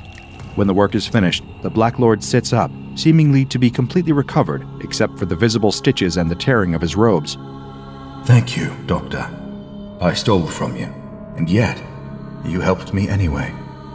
Allow me to return this to you, along with my sincerest gratitude. He reaches into the depths of his robes and produces the doctor's leather-bound notebook. Take it. The doctor snatches the notebook from the Black Lord's grip and returns it to its rightful place inside of his bag. Villain, He mutters to himself as he does. our ways may seem strange to you, The Black Lord says. but these are troubled times in Alagada. All is not well in the court of the Hanged King. There is deception and betrayal everywhere. All kingdoms encounter periods of strife. The Plague Doctor remarks. If you will excuse me, now that I have treated you, I will be on my way back to my own land. I do not wish to stay here any longer. Of course. The Black Lord waves him toward the door. As the doctor prepares to leave, however, the Black Lord speaks again. Are you quite sure that is your land, Doctor? You look quite like the child of a woman I once knew, long ago, who made the mistake of defying the king. She had the face of a crow, as you do. A mask that was not a mask. Excuse me? The Plague Doctor does not understand. Were you born in your world? Were you a child there? Do you remember it that way? The Black Lord asks. The doctor thinks for a long moment. He cannot recall ever being anything other than what he is now, a doctor with a singular purpose. I do not know. Perhaps, dear Doctor, this is not your first time in the land of Alagada, and I imagine that, with time, you shall walk its twisted alleys once again. Consider that on your journey back to the place you call home. The Black Lord laughs, a low, hollow sound. Farewell. Eager to be rid of this place with its lies, tricks, and monsters of many shapes, the Plague Doctor takes his leave. This journey he hoped would provide some answers, but instead, all he found were more questions than he ever could have anticipated. The trucker tumbles to the greasy floor of the diner, thrown out of his booth, only to come crashing down before he can regain his footing. He'd be climbing back to his feet, ready to square up to the patron who has just hurled him, but staring up at them has made him freeze on the spot. As he lies on the diner floor, the trucker's eyes lock on to the bizarre horror towering over him. It looks like a huge fleshy mess, more akin to a chewed-up wad of gum than a living being. It's nearly impossible to differentiate what parts of its head are facial features. Is the mouth right there in the center, or is it one of the various other strange and inexplicable orifices? Does it even have a mouth? And where are its eyes? Does it have the standard human too, or does it see by smelling sounds or tasting the air? And are those tusks? They are. The trucker has only stopped off for a hot cup of coffee and a bite to eat. Now he's facing off against a puzzling creature ripped straight out of a David Cronenberg movie. But then again, that's what he gets for stopping off at Freddy's diner. It all begins a few moments prior. The trucker is at the wheel, exhausted but making good time on a long haul across the interstate. Thanks to life on the road, he's been lucky enough to see much more of the country than most, driving from the West Coast to the East Coast and back again plenty of times. And being so familiar with his routes, the trucker has his very own curated list of the best places to eat while on the road. He double-checks the time and realizes he's got plenty to spare, so decides to make a quick detour and heads towards a little-known roadside restaurant, Freddy's Diner. The trucker still remembers the previous time he took a pit stop in Freddy's place. It never ceases to amaze him that it even exists. After all, there's not another diner like it from here in California to the truck stops over in New Jersey. And the trucker knows he'd pick Freddy's Diner over any maritime-themed novelty seafood place. He likes going there so much, he's even kept it a secret from his fellow truckers on the road. He'd simply hate for everyone to start piling over there and turning his favorite spot into a rowdy trucker hangout or tourist attraction.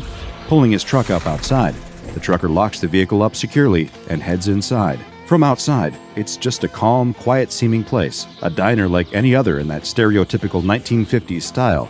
That's part of what the trucker likes so much about Freddy's. It's got that comforting, nostalgic feeling to it, like one of the few remaining vestiges of an era that nearly nobody alive remembers anymore, except from seeing it secondhand in old movies.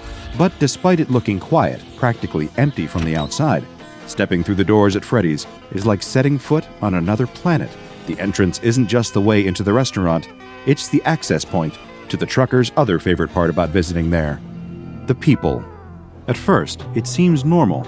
There's always a decent number of customers bustling about, talking to each other or ordering from Freddy, the friendly, silver-haired old owner dressed in his typical pinstriped apron over a shirt and bow tie. No matter if he's in the middle of serving a customer, Freddy always turns to greet the newest arrival with a warm smile and his classic motto: Welcome to Freddy's Diner, the only place where you can eat cuisine that's out of your world. The trucker loves how gradually it creeps up on him. Taking a cursory glance around the diner, nothing seems all that out of the ordinary. But looking closer, he enjoys noticing the other patrons and how eccentric they all seem. When taking a gamble on Freddy's and making his first ever visit on another long drive to California, the trucker finds himself convinced that there must be some kind of science fiction or comic book convention in town. Then, soon after, he starts to get a little worried, thinking that maybe he's been on the road too long and is starting to see hallucinations out of pure exhaustion. But now he's been in enough times to know the folks who pitch up to eat at Freddy's Diner. Well, the best way to put it is that they're from out of town. Wandering past the bar, looking for somewhere to sit down, the trucker notices a trio of figures sitting down and enjoying plates full of freshly grilled burgers and baskets of golden fries hot from the fryer.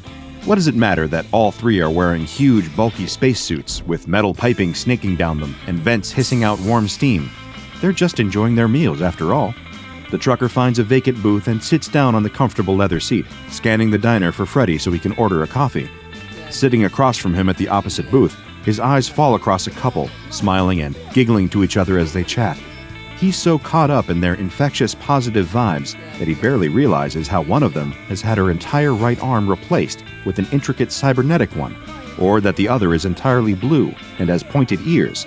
It's just nice seeing how happy they are. That's when a voice that sounds like someone gargling water chimes up, and a sinewy tentacle grabs the trucker by his flannel shirt. What the hell do you think you're doing? The patron gurgles. I got up to use the bathroom for 5 minutes and find some chump in my seat. That's my table, pipsqueak. Moments later, the trucker is on the floor, looking up at a creature he's never seen before. In fact, he's not even sure if the patron is human.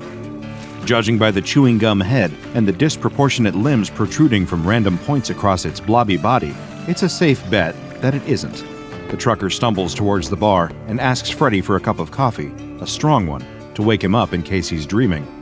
Across his visits to the diner, he's been convinced that all the flamboyant and eccentrically dressed customers are all just wearing costumes, either for a local convention or because of an anything-goes dress code. But after seeing the patron, the trucker's starting to think that he might have been very, very wrong about this place. Not to be confused with a certain pizzeria populated with quirky animatronic characters, Freddy's Diner is a restaurant experience like no other. But if you're hoping to experience its comfort food and unique atmosphere for yourself, then you might have a hard time getting past the quarantine zone that now surrounds the diner, thanks to the SCP Foundation. Technically, Freddy's Diner is still very much in business, although you're not likely to see anyone stepping through or out of the front doors anytime soon.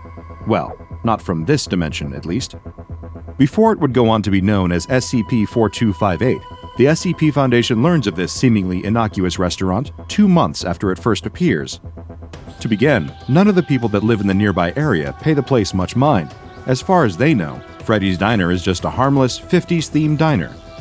Each and every one of them remains totally unaware that their memories have been tampered with, so that as far as they're concerned, SCP-1440 feels like it's always been a local staple, despite only having been around for a few short months.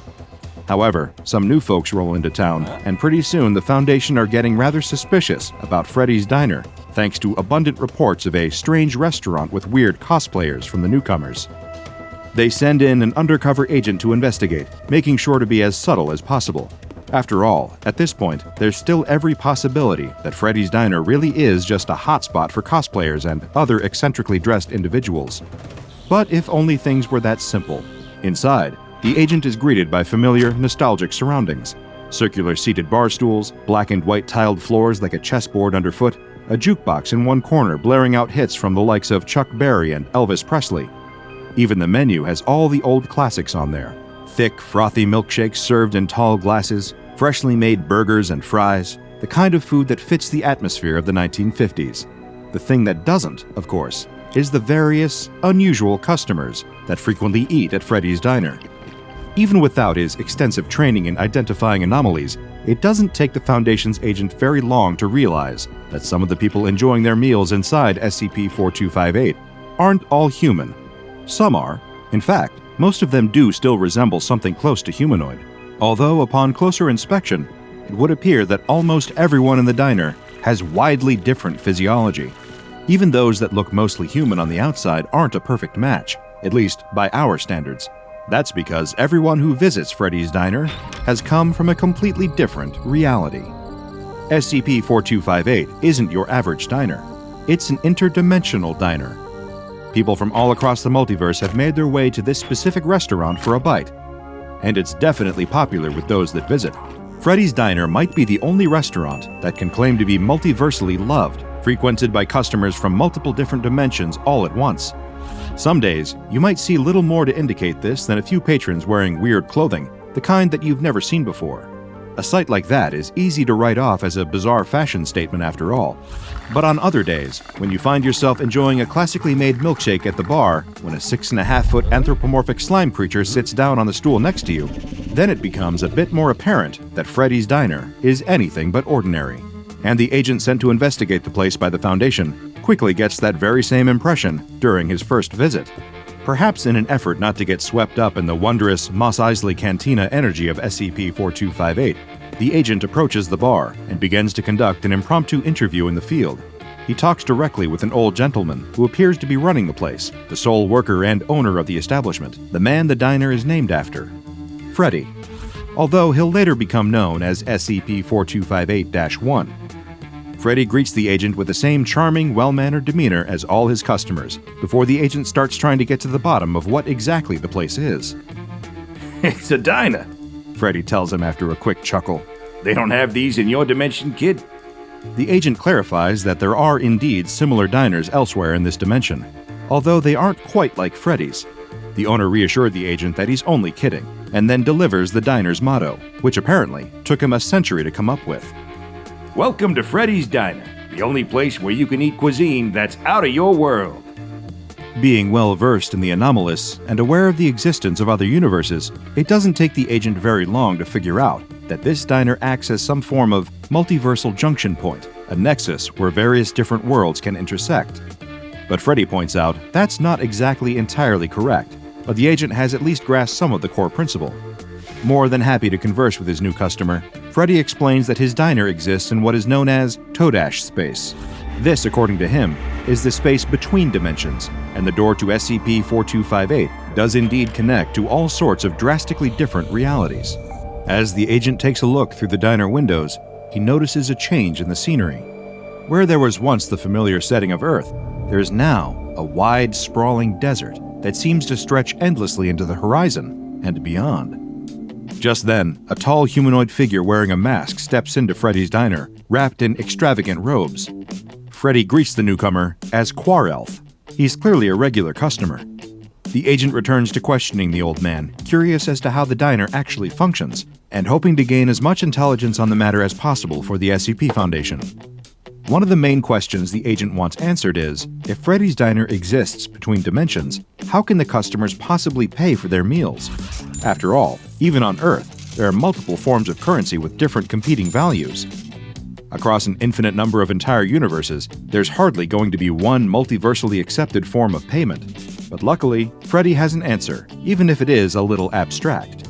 As he explains it, the restaurant is funded, in a sense, by something called Empathius. You know that happy feeling you get when you remember something nice or someone compliments you? The restaurant feeds off that. It's what keeps the place running. Confused as to what he means, the agent asks for clarity. For a moment, it sounds like Freddy's diner extracts positive emotions from its clientele, like a leech draining blood. But Freddy assures him that it's not quite the same. The diner itself only takes away the excess empathias, the positive emotions, that its customers experience from being there, enjoying their meals and the atmosphere of the interdimensional diner. Freddy likens it to trimming the edges of a hedge. SCP-4258 doesn't rob people of their enjoyment, it just takes a little bit to keep the lights on. The patrons that visit only have to feel happiness, and that's the only payment for their meal that Freddy wants. That brings the agent to a final question. If the restaurant takes a little bit of Empathius as payment, then what exactly is Freddy? The owner chuckles and says that he's just an old man looking to make good food. Speaking of which, he offers to take the agent's order. Not wanting to be rude, the agent asks for a hamburger and fries to go. He tries to see if there are any other staff working in the kitchen, but there doesn't look to be anyone at all, save for a pair of transparent hands that place a plate down on the kitchen line. Foundation researchers conduct a few different tests on the food that the agent received from SCP-1440, but their analysis quickly reveals that there's nothing harmful about it at all. It's just a well-made burger. The agent is subsequently sent back to the diner to gather more information about it.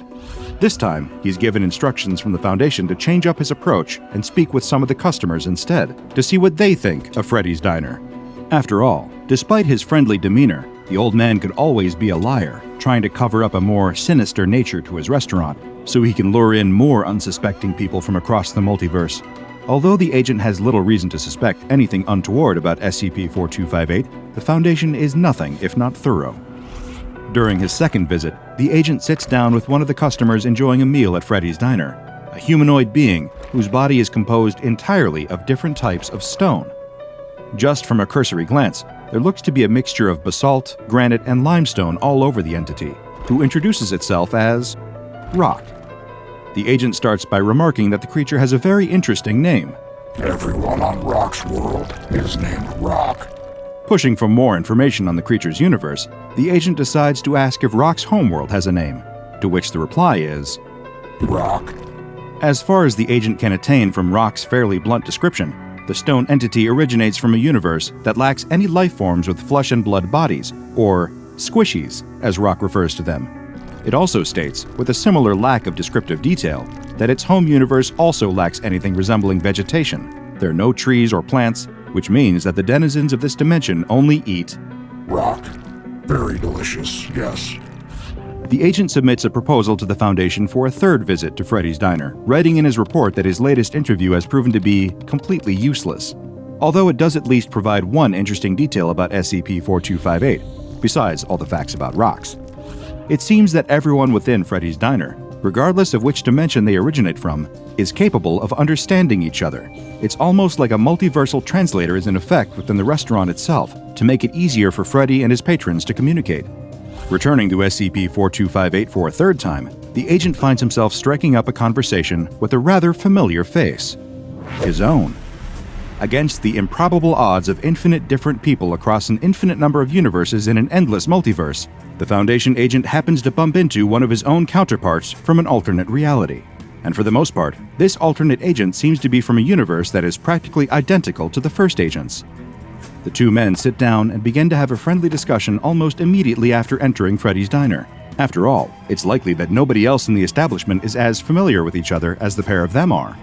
The first agent is quick to remark at how strange this encounter is, even amongst his own years of experience at the SCP Foundation. Working with anomalies on a day-to-day basis is strange enough, but interviewing an alternate version of yourself has to be a jarring experience to say the least. The agent tries to establish any major differences between their two universes, asking his counterpart who he works for in his reality. The alternate agent explains that he also works for the SCP Foundation, or another version of it. So far, no differences. Next, the agent asks a more personal question. Is the alternate agent married? It turns out he is. As a matter of fact, they both are, and their wives are not only alternates of each other, but both versions of the couple have been together for 20 years.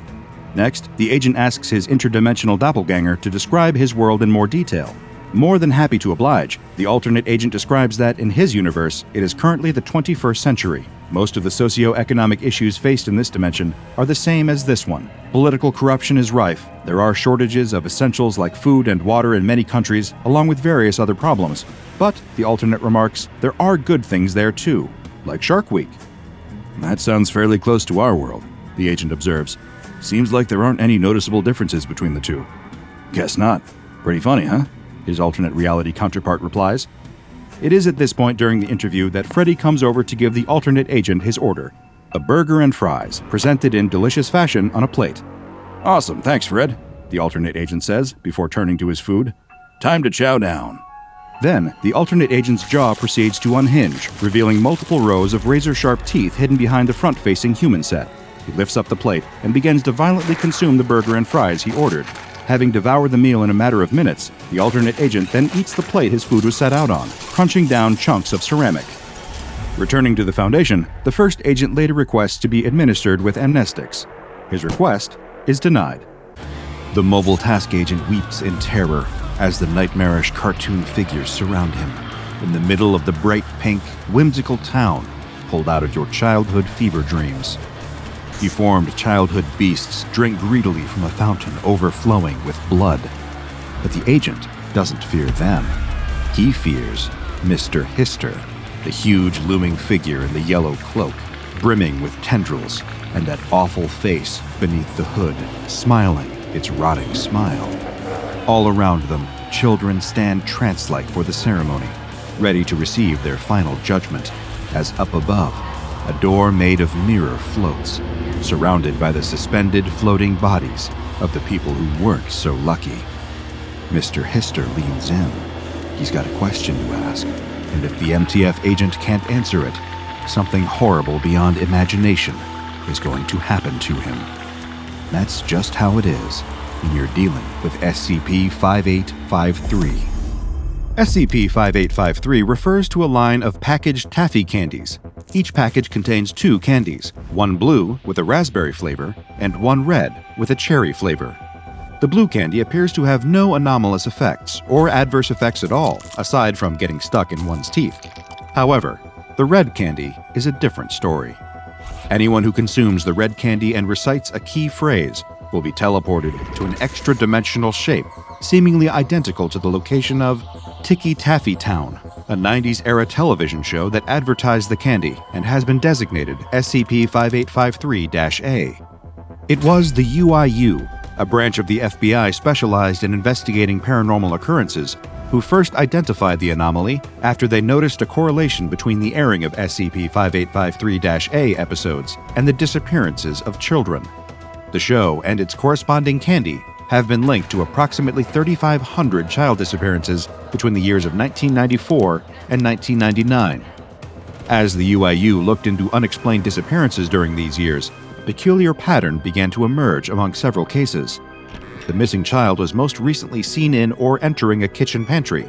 The only evidence left behind was a pile of open Ticky Taffy wrappers, specifically the blue raspberry variety.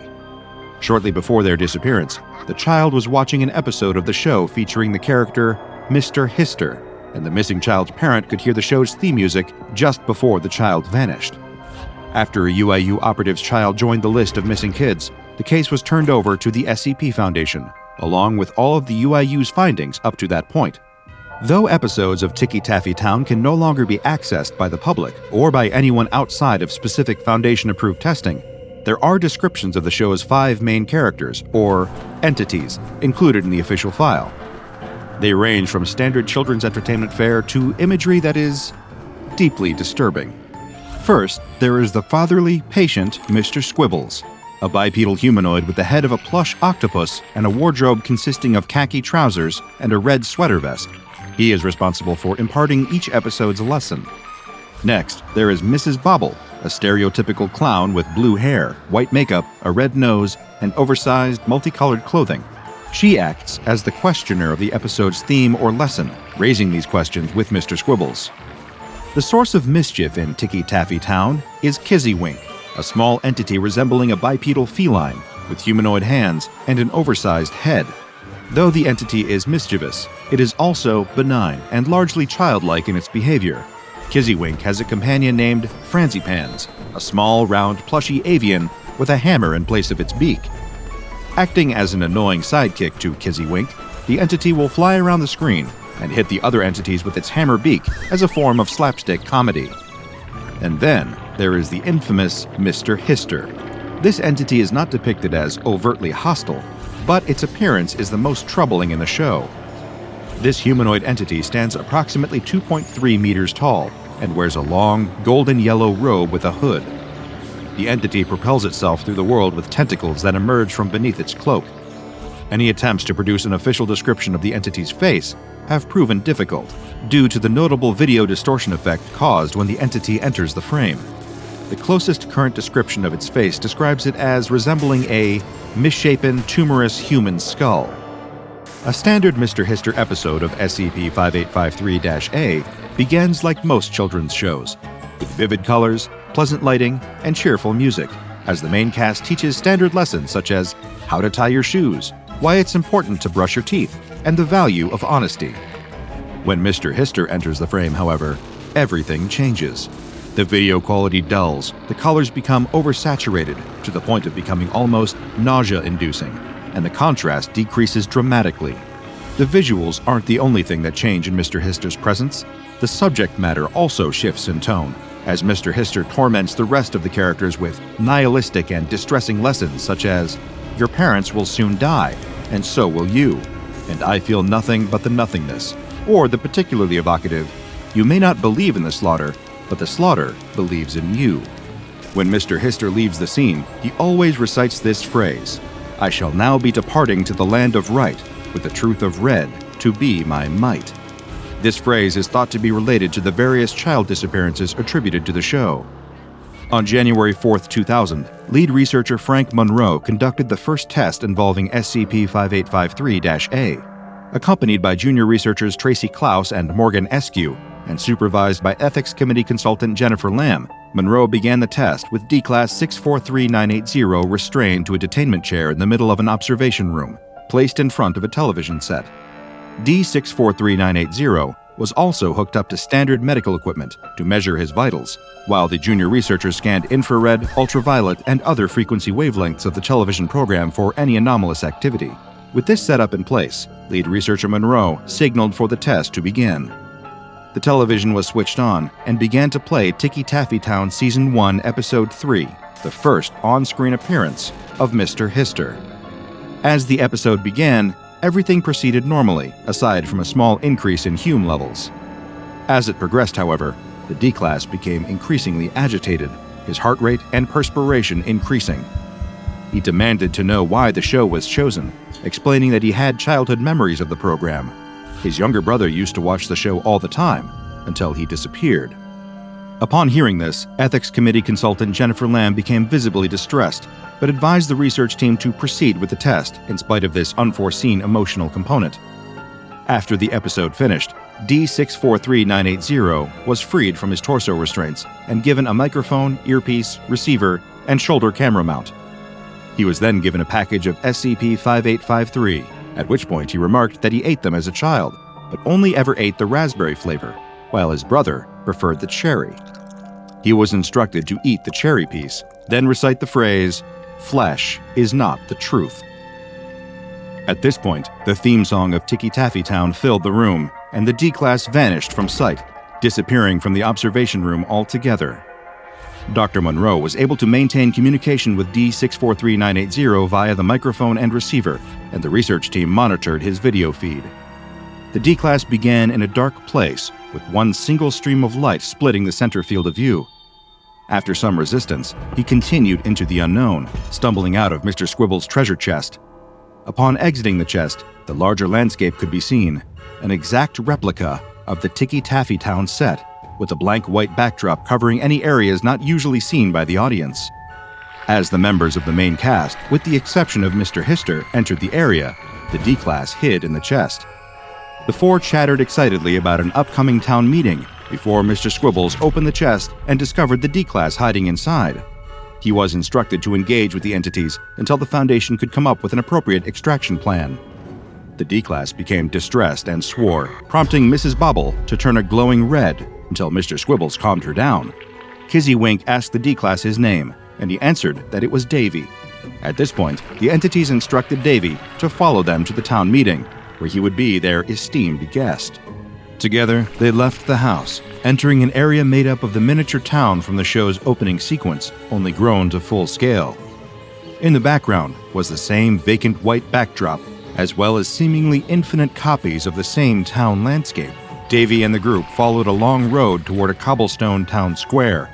As the research team watched the video feed, they could see that other pathways in the background were occupied by their own versions of the main cast of characters, all walking toward the same central location. These groups were accompanied, much to the horror of the research team, by small children. Each of the houses along the path was printed with a number corresponding to an episode of Ticky Taffy Town that featured Mr. Hister. According to the research team's calculations, this amounted to 31 episodes of the show that were actively able to steal children. Dr. Monroe suggested sending in a mobile task force, but Jennifer Lamb refused to sign off on the request, concerned about the unknown nature of the location and the potential ramifications of sending MTF members inside. While the research team was debating about the next steps, Davy and his new friends reached the town square. There were over 100 entities and 200 children gathered together there. Some children were weeping, others stood silently, eyes ringed with dark circles from lack of sleep. Every single one of them looked utterly terrified. The entities began to chant together, "I now arrive to the sea of sin, with the red of my flesh to offer him." A mirror-like rectangle appeared above the town square's fountain, spinning until it blurred into a black void. Then, Mr. Hister emerged from the darkness. Mr. Hister addressed the crowd, calling out, "My children, it is time to tell Mr. Hister what lesson you learned today." He selected a young girl from the crowd and asked her to recite the lesson she learned. She answered, repeating a lesson from Mr. Squibbles concerning the importance of tying one's shoes. Mr. Hister replied, "Your prize is to pass through the mirror and into the dreamlands." He lifted the girl into the air and tossed her into the mirror behind him. She screamed and disappeared. He proceeded to call up child after child, asking them to repeat the lesson that they learned. When they answered, they were tossed into the mirror. If the child couldn't remember their lesson, however, well, the less that is said about that, the better. Before long, the fountain was filled with deep red water, which the other Ticky Taffy Town entities greedily slurped up. Eventually, Mr. Hister turned to Dave, asking him what lesson he learned. Dave struggled to answer, guessing a phrase that Mr. Squibbles said, "Don't make Mrs. Bobble upset, lest you fail his hideous test." This was the wrong answer. Mr. Hister lifted Dave into the sky, where he was suspended upside down alongside other humanoid figures, one of whom he recognized as his long-lost younger brother, Jeremy. At this point, Dave stopped responding to Dr. Monroe and his research team. The camera feed remained active for 3 days, suspended upside down next to Dave's body. On screen, a continuous stream of red liquid, presumed to be blood, could be seen flowing over the lens.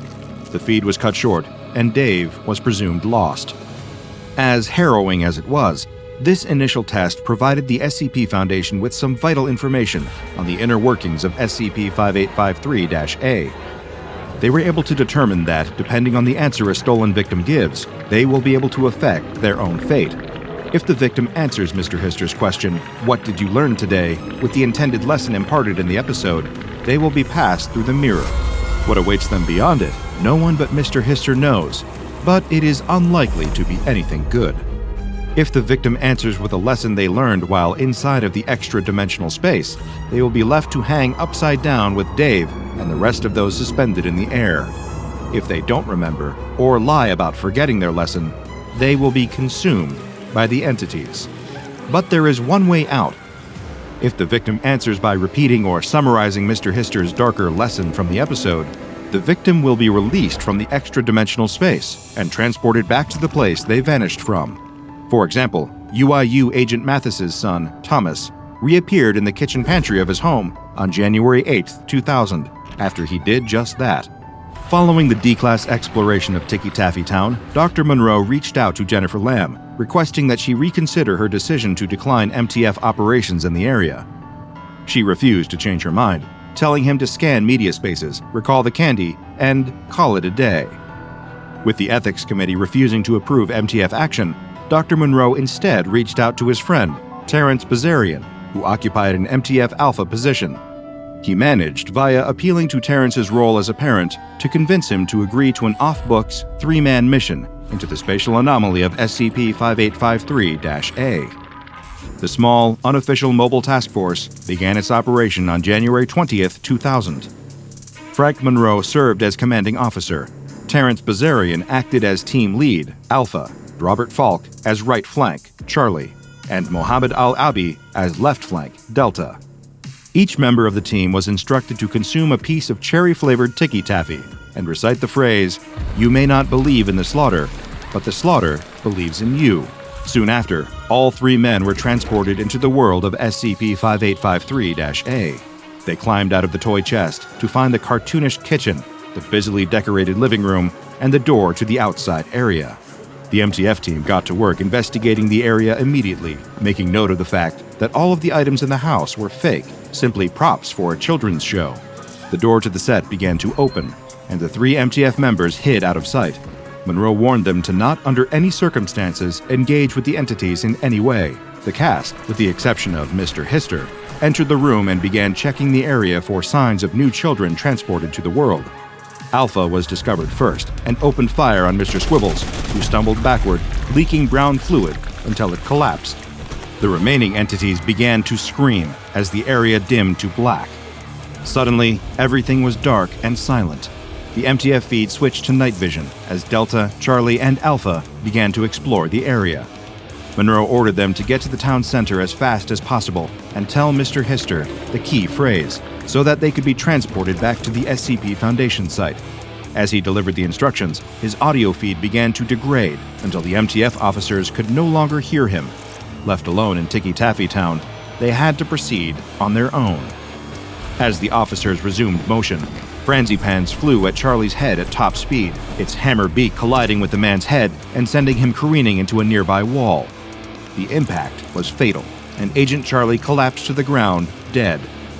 Agents Alpha and Delta continued firing on Franzipans, and Alpha ordered Delta to head toward the door and make his way out.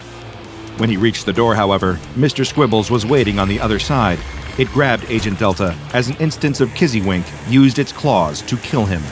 In a heroic dying act, Agent Delta pulled the pin from one of his incendiary grenades and charged at Mr. Squiggles, blowing them both up.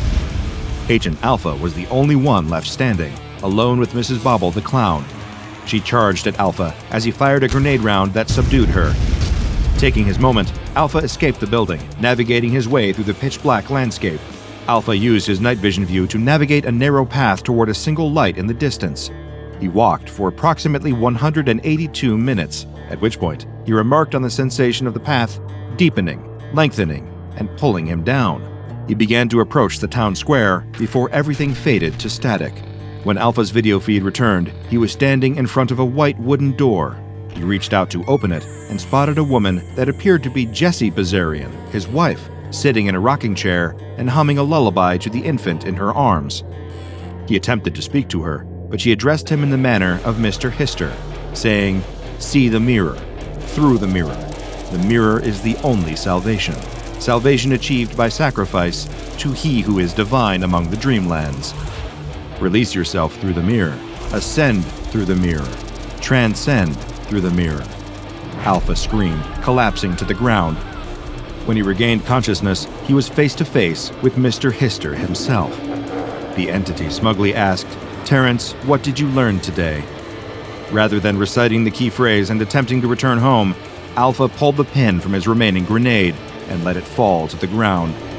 The video feed cut out, and the entire mobile task force that entered Ticky Taffy Town that day was presumed dead. 2 days later, Dr. Frank Monroe sent out the following email. "To whom it may concern and C. Miles, I regret to inform you that I am no longer able to fulfill my duties as researcher. I have come to the realization that Lamb was right, although I don't agree with her. I can't keep trying to save the world from the things we study. It's not about how far I can probe. It's for our own protection. I need to know when to call it quits. I could spend X number of dollars and X number of lives sacrificing to whatever to wherever I think, or wherever I think the mirror may bring us, who Mr. Hister might be, or the implications of a clown entity called Bobble. I could try to chase these down to their penultimate conclusion, sacrificing MTF, D-Class, and innocence alike. Lamb, she was right. God, I'm sorry, Terrence. All SCP-5853 needs is to be hidden, in the dark. I'm sorry, I'm just not made for this. Not anymore. I can no longer do this. Let me forget. Let me go back. Consider this my resignation. Respectfully, Dr. Frank Monroe.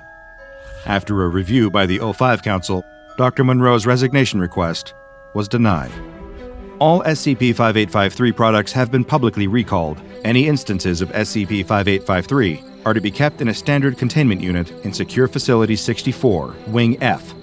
If any instances of SCP-5853 are discovered being sold, the sale must be intercepted immediately.